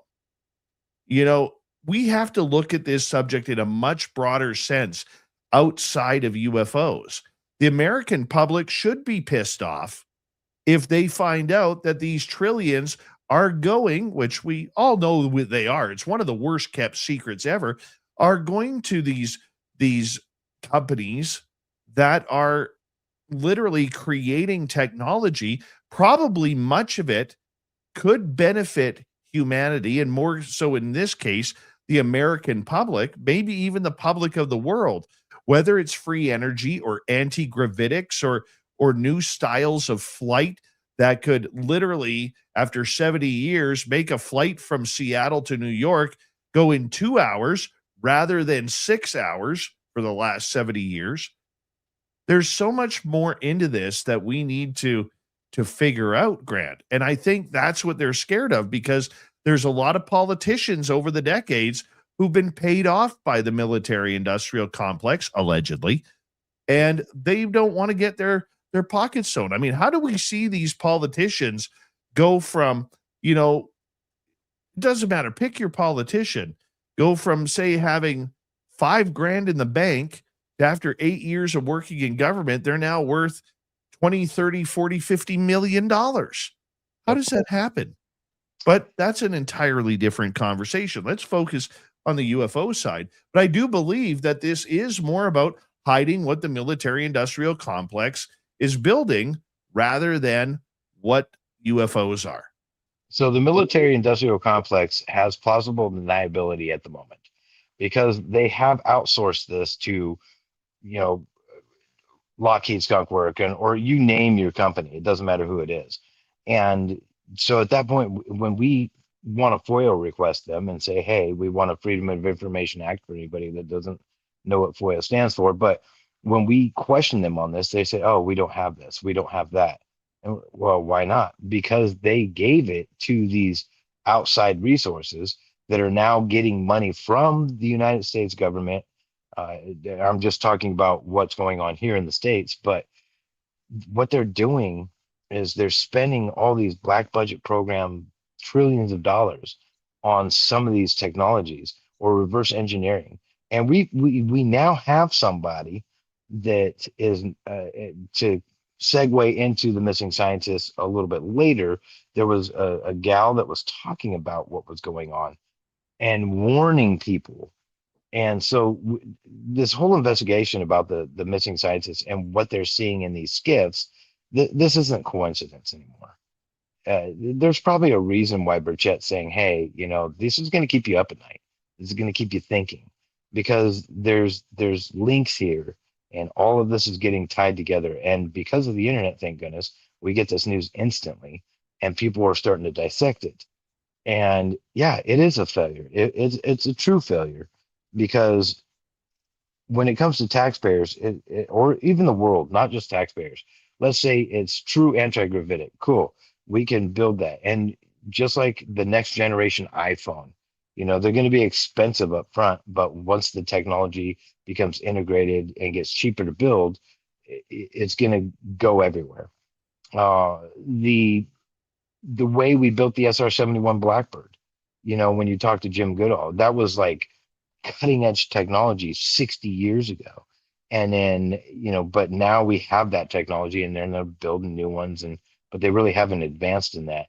In this particular sense, when you're talking about 0-point energy or anti-gravitics, and that's kind of tied together as one, you're talking about a global solution to the power grid, where we know we have the technology. You might have to pay for it once or maybe a bunch of times if you're talking about big pharma here in the States, and I don't want to get into that, but the way the stepping stone works is you pay a lot up front, and then over the course of time, it starts getting cheaper. And they claim because, we have different technologies, we've been able to synthesize this a little bit cheaper and use different materials, blah, blah, blah, blah, blah. In this particular sense, you're taking billions of dollars, if not trillions of dollars, from big energy. So when you have companies that deal with oil, or especially the oil companies, they're going to take a huge hit if you have something now, a technology that can produce energy like Nikola Tesla used to talk about, and it's 0 point, it's completely free, it's just from whatever matter that is around us. That's a huge loss in the bank account, and people want to protect that. And anti-gravitics, we can take it, just like you said, we can take a plane flight from Los Angeles to New York, takes however many hours, 6-7 hours, or we can take it in 2. It's going to cheapen up everything. Everything's going to get a lot cheaper because everything's getting freer. They don't want that. It's about control, it's about money, and it's about power. And in this particular sense, especially when we start getting into the scientists, it starts making a little bit more clarity of the muddy waters that we're dealing with. I would agree with you on that. And the science behind what they're doing is important. I mean, we can crap on the military industrial complex all we want because of what they have done, or more so what they are hiding, and we can do that. That's the easy argument. But The problem is a lot of what they're playing with now, by the time you and I or our children get to play with it, it's already old technology. We're supposed to be building for the future here. I mean, look, take the internet. A lot of people think the internet came out in the 90s. Emailing was happening in the 70s for the military. The internet, which wasn't called the internet back then, they were sending things via computer to computer. It's in the 90s when it really took off, when Microsoft started doing their thing, Apple started doing their thing, and they all realized that, hey, we're onto something. We got a concept going here. The computer age is now here. Let's build on it. Let's make it happen. But this was all technology that was already been used for 15, 20 years at that point. I could be wrong on those dates. I'm just guesstimating. But Grant, we see it all the time. Like the technology that they are flying today, A, we may never see it, or B, we may see it by the time you and I are so old we can't board an airplane anymore. Let me put it to you this way in terms that people might be able to understand. So here's a trivia question, and this is a brain breaker for most people. When was the first fax machine created? Do you know that answer? I would say the 50s. Nope. You're 100 years off. It was 1843, which was 33 years before the telephone was even invented. The fax machine was invented. Look it up, fact check me, have fun with that. Everybody else is out there that's listening to this program is going to definitely do this. But it was a Scottish inventor that did that, and Mr. Bain. And the only reason why I remember that is because of Batman, but that doesn't matter. The technology is there. We have this technology, and I've talked to many people that have been in the military. I was trained to clear rooms by sergeants in the military and off-grid. We won't get into it, but the times that I've talked to them, they have constantly and consistently told me, if you knew what we had, and this is going back 20 years ago or even 10 years ago, when I've talked to my friend, and I call him Sarge, and that's all I'm going to say. When he was teaching me how to clear a room, and I said, okay, so how do you guys get these protocols, and what kind of equipment are you using, blah, blah, blah. And he's like, well, we have this now, which was, you can watch anything on TV, and you have all these military guys, running around with these helmets, and sometimes they have antennas with backpacks. And he told me those things that you see we have to plow through all of those, the inventory, basically. They have warehouses full of these archaic systems that they have to get through first. But every now and then they're shown like this little bitty box, and you open it up and you can put it in your ear, and it literally gives you full internet access. The batteries never run out, and you can talk to anybody in the world on any spot in the world, doesn't matter where you're at. And it's this really killer technology, but hey, this we'll get to once we deplete all our other resources. And those resources are warehouses full of archaic technology. And so that's the reason why everybody, even back when I was a kid in grade school, we would say, oh, the U.S. military, we probably have things that are 20 years advanced. No, I think it's closer to 100 years advanced now of what we actually have today as a consumer. And so then when you get these people that are talking about anti-gravitics and zero-point energy, these things have been talked about for ages because there have been leaks. These aren't, if you look at stories that came from, I don't care where you get it from, these ancient stories, a lot of them have a little thread of truth in it. There are people out there that would pass on a story from one mouth to the other and continue generationally. And it would change a little bit, like a big line of telephone, when you're a little kid in school, and it would change a little bit, but there's a thread of truth in everything. So what I think is happening right now is we have a technology that is fundamentally challenging our own theories of physics and the way things should work. And like last week when we were talking about it, you asked me, what do you think they found that is getting all these, scientists unalived? And I'm like, they found something big. Now, with the power of anti-gravitic, how do you power something like that? Zero-point energy or some other type of energy source that we probably are not using globally. And maybe they found something else on top of that, because once you tap into that, then a lot more is probably becoming clear. Grant, I'm going to get you to hold on right there because we are going to go to break at the bottom of the hour. The UFO report with our good friend Grant Baker. UFO Max is what we call him around here. We love him. I know you love him. And more UFO talk after this. Is Spaced Out Radio. Your host, Dave Scott.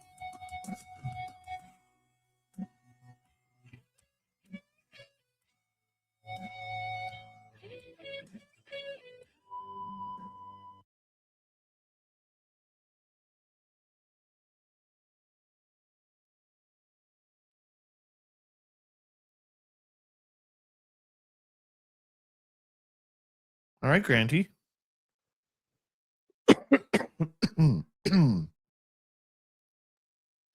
You can unmute. Anytime you want, you can unmute. You're allowed. How do you like the mustache? Hold on. There we go. There, beautiful. Beautiful. About time you start growing that bad boy. As soon as I get done with my Monday, it's coming back, because then I go through my interviews and I've set up a whole bunch of them, and I'm doing something a little fun, and I'm teasing my kids about it, because I can't walk still. I decided I can drive. I mean, obviously I got a bunch of cars. I found out I can drive a stick. That's great. I took the Jeep out for a little rip yesterday, and it's a little sketchy, but I mean, I can still drive it. And I applied for the Basin City Transit, so I can drive, all the tweakers around and stuff and old people. And then and I also applied for the school bus. Oh boy, I did not realize how bad they're wanting people. And I got one hell of a resume. And they, as soon as I submitted it, within 45 minutes, I got a call. And then from one of the managers, and they're like, hey, Monday morning, 9 a.m. And the next guy, Monday morning, 9 a.m. Nope, I got to do it after that. I have something to do at 9. Let's do it at 11 o'clock. Okay. And I just filled up my day with interviews. And I was teasing my kids. I was like, what if I could be your bus driver? And they're like, no. I think it's funny. And I got a whole nother company now that I got a buddy of mine that owns a different company. And I said, hey, I talked to him today, and I said, listen, this is what I'm doing, and it's just for fun. I'm going to send all my clients over to you. And we're going to make a deal, and we solidified it. It's a percentage thing. So I get a certain percentage of the company or the incoming funds, and he gets a different percentage, a little bit higher, because he's doing all the work. Oh yeah. So basically I don't have to do anything. I just have income coming for free, and then another income that I can have just for fun, and I can pester my kids about it. It's awesome, dude. Life is awesome. That's good stuff. That's good stuff. We got about 2.5 minutes. Tim Hoffman drove a school bus for 11 years, man. How was that? He said he wouldn't do it again. Oh, well, I mean, you're dealing with a whole bunch of teeny boppers, and all of them are unruly, and there's somebody else's kid. I wonder how many times they tugged his goatee when they're getting off the bus. Oh, I was definitely one of those kids. So my whole thing on the bus driver. Okay, I want Basin. I want the Basin transit system. I would love to drive for the city, because they're amazing, and the pay is okay. I mean, it's like $27 an hour. It's not that bad. And I was like, oh, well, I could do that. I can drive around and listen to people sneeze and cough and do weird stuff. I'll just put a podcast in, and I'll listen to Spaced Out Radio. I don't know if you guys heard it, but you should like and subscribe if you haven't already, and make sure you like it, because it does help their algorithms, and I love listening to them. So I like that show. Yeah, it's a great show. By the way, if you guys are interested in the swag, we don't have a good swag. You can go to spacedoutradio.com/shop and check out all the cool stuff on there, man. It's great. I don't know what I did tonight, My shoulder and my arm are killing me. What shoulder? What arm? My right shoulder. It's like cramping up. Like I need to stretch it. Well, do that, and thank God you said it's your right, not your left, because then I would have been worried. Um, there's, I think it's do from like I'm sitting on a higher pillow. Yeah. And my body is just adjusting to my mouse and everything because it started in my forearm from putting it on my desk. Oh, there's little Timmy Seanor in the chat room now. So, He's so little. If he's in there, I gotta say something to him real quick. Well, you Bro, got 30 seconds. Your video quality right now is insane. I'm gonna send you something. I love you, and you're awesome, and you're beautiful, but I need to send you something, and look for it in the mail, because that camera needs to go. He's got 15 seconds. It's because he got kicked out to his garage to do the interview. So, yeah, 10 seconds.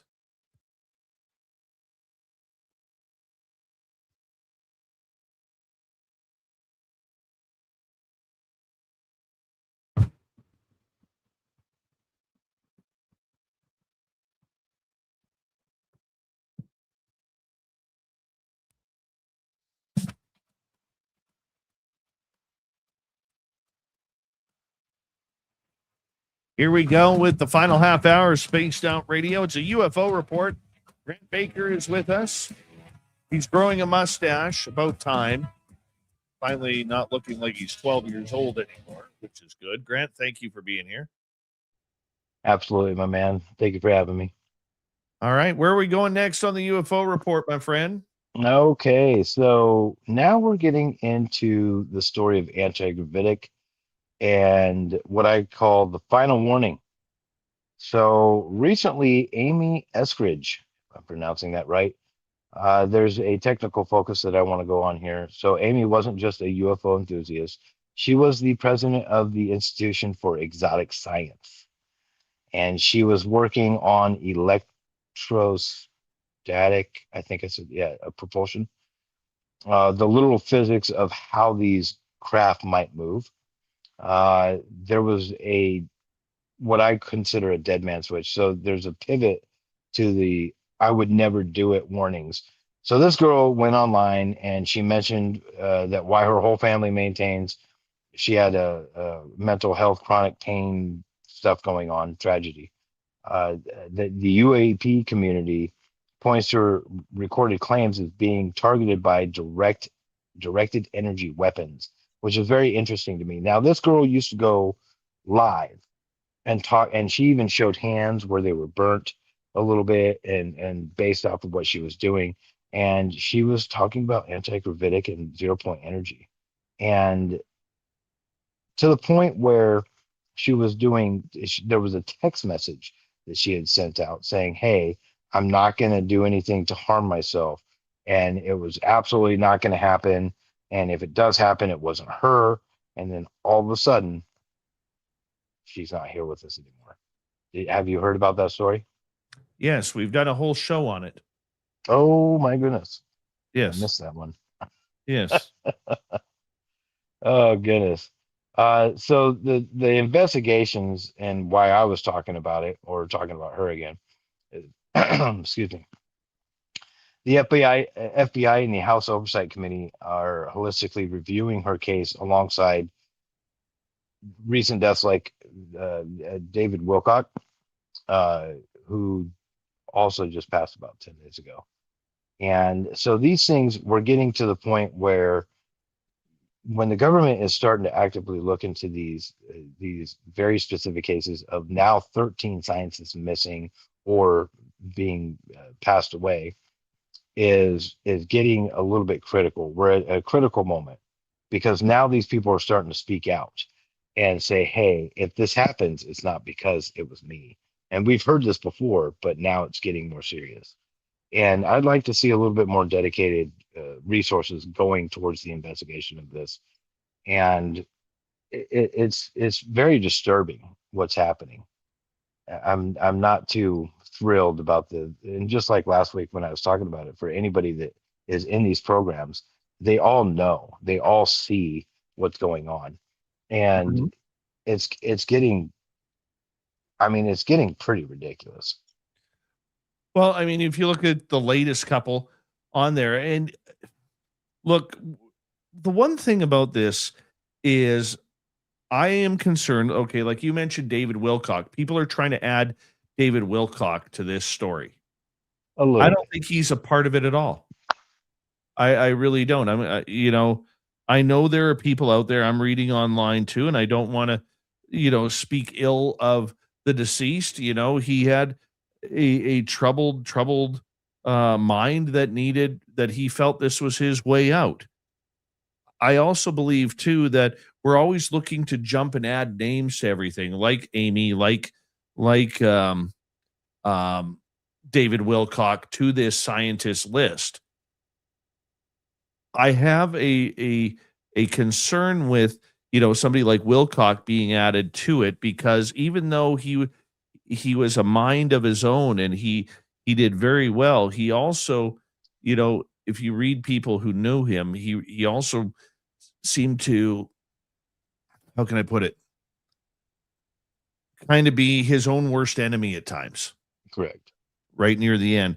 And I think, you know, the one thing the UFO community is very good at is blaming others as conspiracy before we actually want to accept the truth. So then I have a question for you. If we connect these dots, and we have, and here's a theory, I guess, and you can frame the 13 people that are either not with us anymore or missing as just a conspiracy, but would you consider this an industrial sabotage? And they're just maybe putting fluff in there, like Wilcox. Like I mean, if Amy and the others were No, so no. close to, Let me, I wouldn't, I think you're reading too much into it. oh, okay. And pardon me for saying that. I don't mean that to be rude. No, that's Okay. fine. Let's concentrate on David Wilcock for a second. Okay.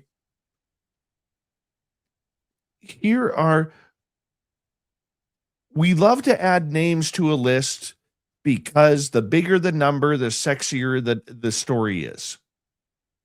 Okay.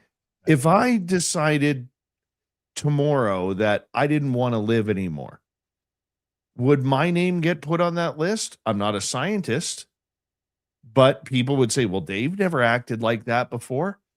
We know Dave has depression and anxiety. We know that uh, he, you know, is having some mental troubles or whatever. But because of the subjects that he talked about, did he know things that got him in trouble? And maybe the men in black finally showed up at his house. We let our imaginations go because we at times do not want to accept reality. And I think that's exactly what's happening here, is we're trying to add names to a list, a very important list, because the bigger that it's like people always cheer on the serial killer. When the Green Bay killer was it Green Bay or the Green River killer in Washington state was running around, they were trying to tie murders from him in Oregon, in British Columbia, in Idaho. Everything was about the Green River killer. It's the same thing. We're trying to make that number. This isn't a telethon. These are people's lives. Right. Okay. We're trying to make that number go higher so the story gets sexier, because we are a bloodlust society in certain ways. Do I believe this is all tied to UFOs? I believe a lot of it is. I didn't want to believe that, but I am more on the side that this has to do with UFOs than not, or some sort of secret technology. But in the end, I think we have to be careful with who goes on that list and who qualifies for that list.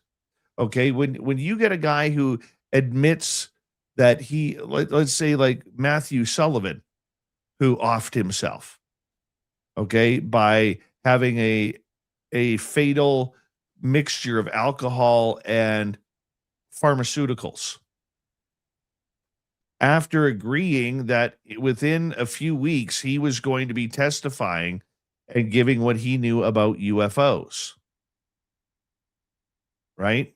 And so when you look at something like that, it's easy to say, well, because of what he was going to talk about, maybe they got rid of him. Well, who's they? Number one. But number two, what if he didn't want to break his code? He's a military man. Maybe he felt all of a sudden that all that pressure was getting to him because he's a military man. He gave his oath to the United States of America, not to Eric Burleson, not to turning his back on his NDA or ratting out his brothers and sisters for what they're hiding. Did we think about that? Would you add him to the list on that? No, Maybe. I don't know if I would, but here's something in we're talking about, especially what you're suggesting here is, yes, there are people in there that are very patriotic, that love the institutions that they work for, love the countries that they work for, and they take these oaths of non-disclosure. And when they do that, they do in those instances. I mean, when you go through the military, you are rewritten as an individual. There is no longer an I, it is a we. And you, that's your driving force. That is who you are now. And I have a lot of people that are fresh out of the military, have been out of the military for years, and they still, in certain cases, will abide by that.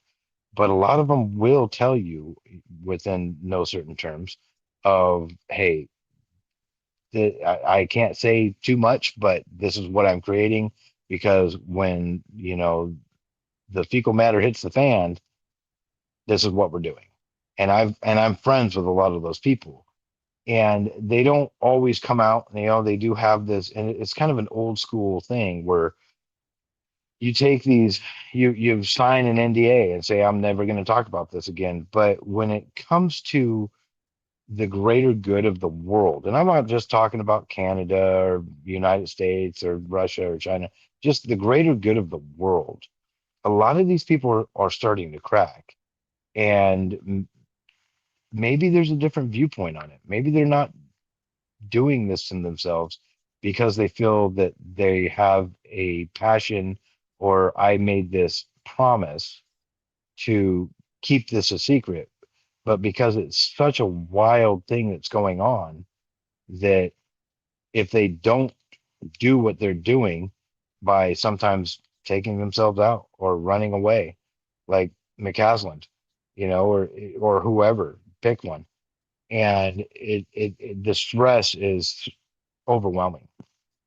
I mean, you have the White House press secretary, Carolina Levitt, confirmed that the administration has a holistic review across all federal agencies, including the FBI and the Department of Energy, to find commonalities among all these missing scientists.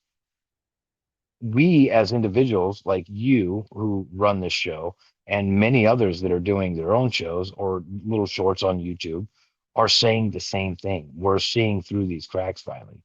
And I think that the people that have taken these are feeling the pressure as well.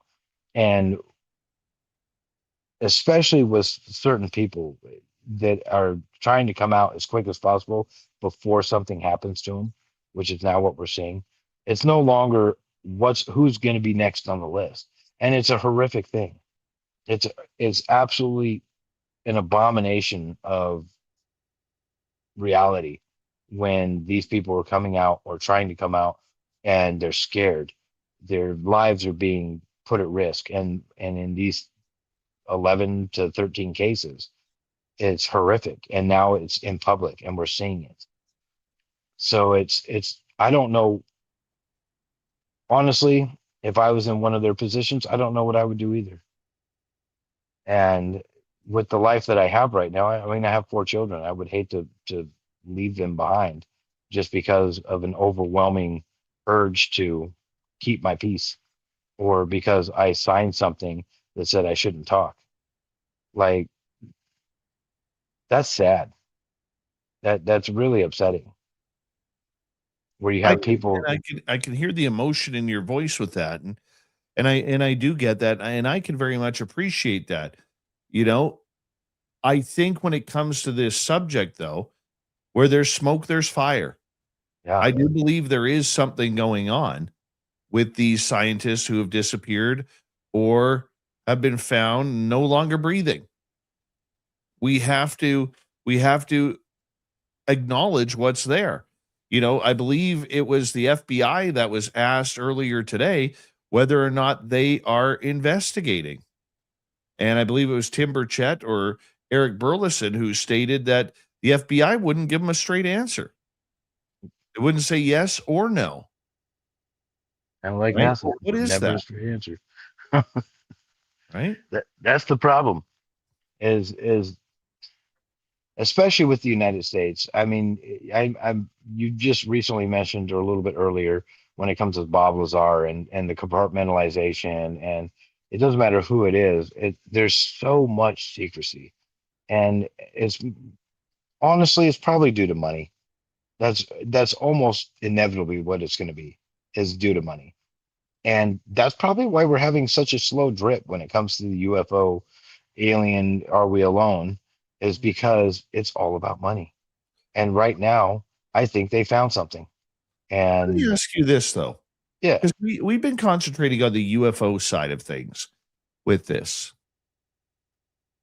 Now, remember, I am on the side that I think there is something nefarious going on. But I want to play devil's advocate here for a second. yeah, The pressure on a lot of these people is astounding. It's like EMTs, police officers, firefighters, pilots, they have all a high rate of ending it themselves because they snap. They can no longer handle the stress of the job, of what they are doing, why they are doing it. People snap. Could this just be something of human nature, that the pressure on these people was so heavy? Not all of them, but maybe McCaslin. We don't know where he is. Maybe Eskridge, maybe Sullivan. Okay, Reza. Let's add another name to that, and a couple more. Maybe they just snapped and had enough. so I want to put this out there as delicate. I don't want to name names. I have an individual that you will be talking to very soon, who was a pilot for a commercial airline for many years, who I've had at my home now a dozen times in the last few months since I've been down.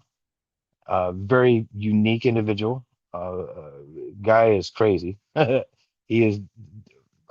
He literally has climbed sheets of ice vertically in his life and jumped out of more planes than I am alive. Years of I'm alive. I mean, the guy is ridiculous, but he's awesome and he's genuine. He's down to earth.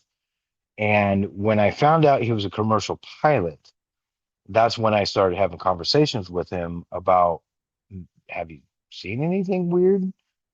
And you should have seen his eyes light up. And I will get you in contact with him very soon. So people, stay tuned. You're going to love this one. And he has pictures. He has photographs that he's taken, and he has many. And he's an author now.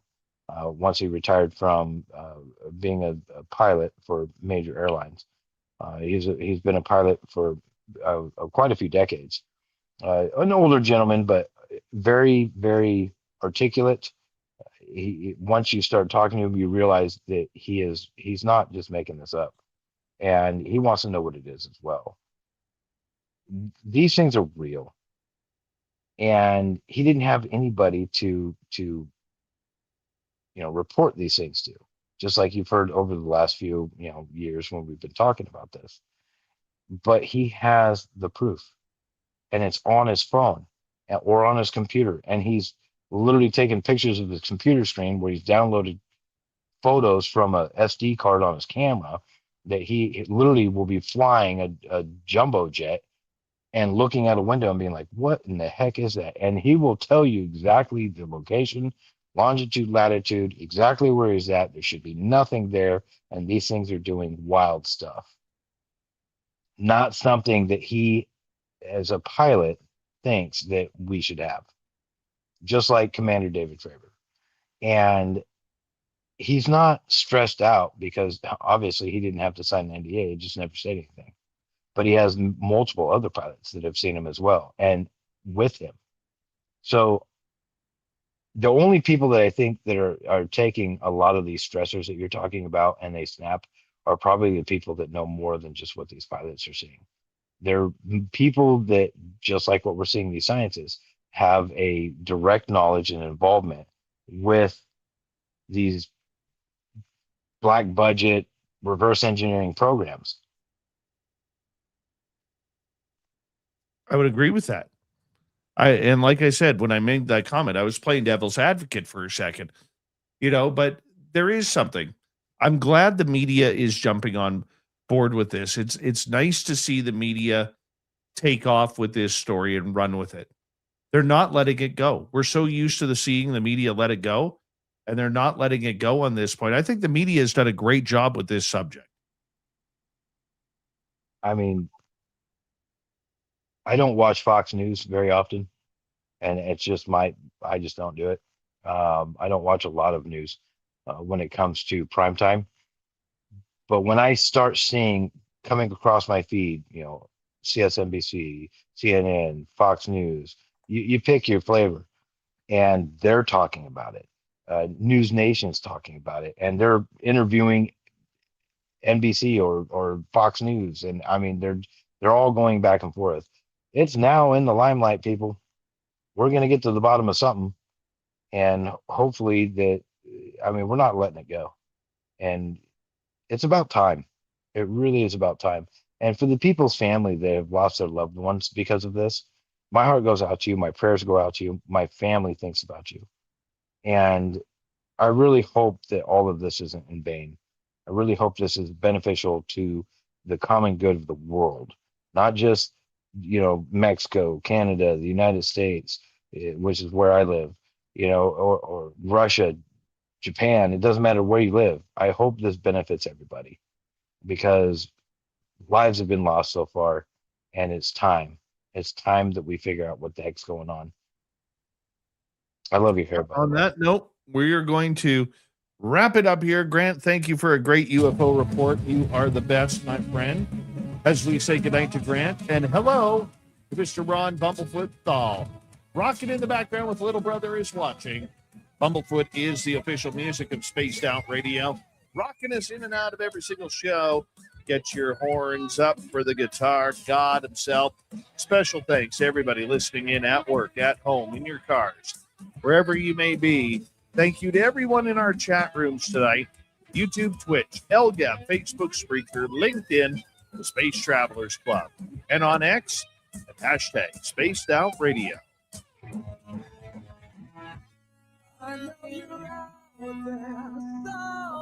Remember, this show is copyright by Spaced Out Radio and Bigfoot Broadcasting Limited. Thank you so much for choosing to share your evening with us, because together, my friends, we're watching. We own the night. Mr. Bumblefoot, we need a favor. We need you to take us home.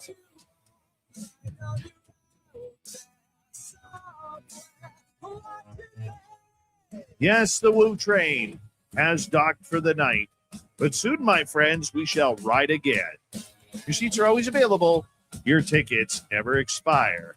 And if you want to bring a friend, we've got room for them too. Good night, everybody.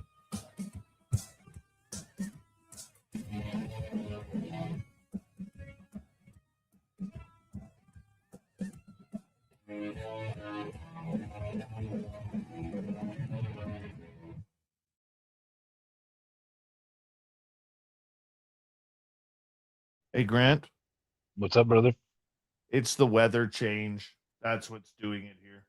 Oh, Yeah. I got you.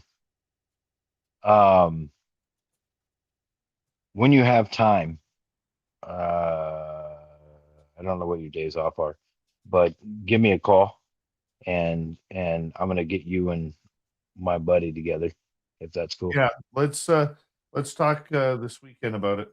That'd be great. Thanks. It's profound. It's interesting.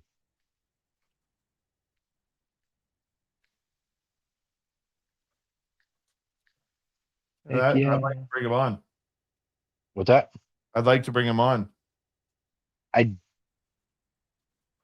He might do that. He's a very interesting cat. Let me just put it to you this way though. So I gave him one of my trucks, one of my cars, because his right now is having issues, and I'm waiting to get certain parts so I can fix it for him, and then he can start using. He's my neighbor, and super awesome guy. You're gonna love him. And the stories he has, you might as well set aside a couple hours, because you're not gonna get enough of this dude. And he's so legit. He has taken care of me this whole time while my foot's been down and my leg is all screwed up. Did he mow your lawn? Yes. He mowed your lawn. He did. And so I gave him a truck. I gave him a pretty cool truck, actually. I gave him my OBS Chevy. And so anybody that's in the chats right now that knows what a 94 OBS Chevy is, this thing is C-notch bagged, has 350,000 miles on it, and looks absolutely great. And I gave it to him. It slammed down the ground. It's just a really cool truck, and it's one of my dailies.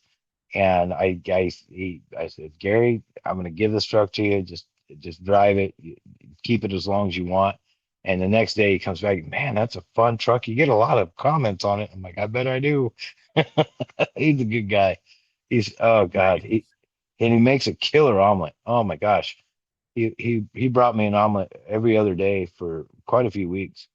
And he used Gruyere cheese, and oh man, the guy's amazing. Man. Yeah, I'm a big Gruyere cheese guy. Oh gosh. Yeah, and that's all he uses. Bison burgers. He'll bring me bison burgers. I've never had one. Oh, they're amazing.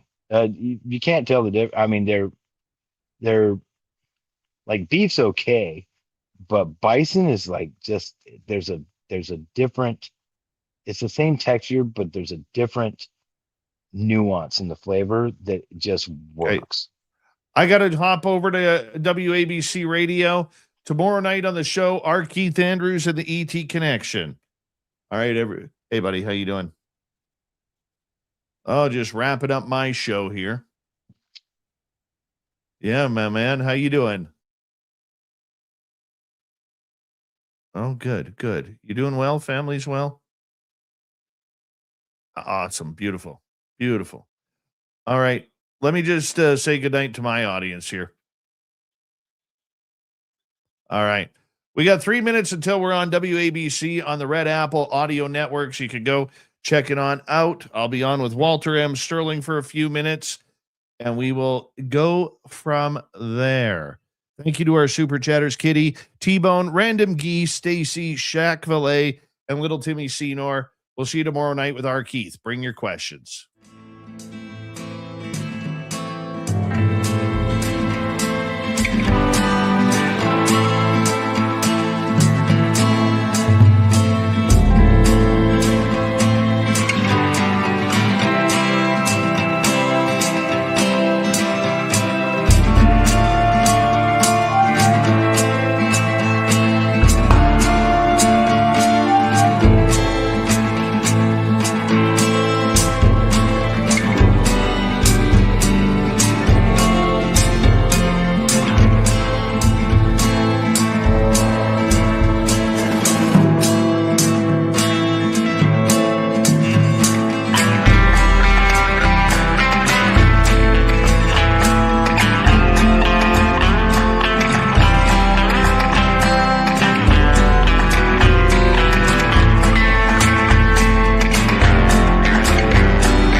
Stay healthy, my friend. You too.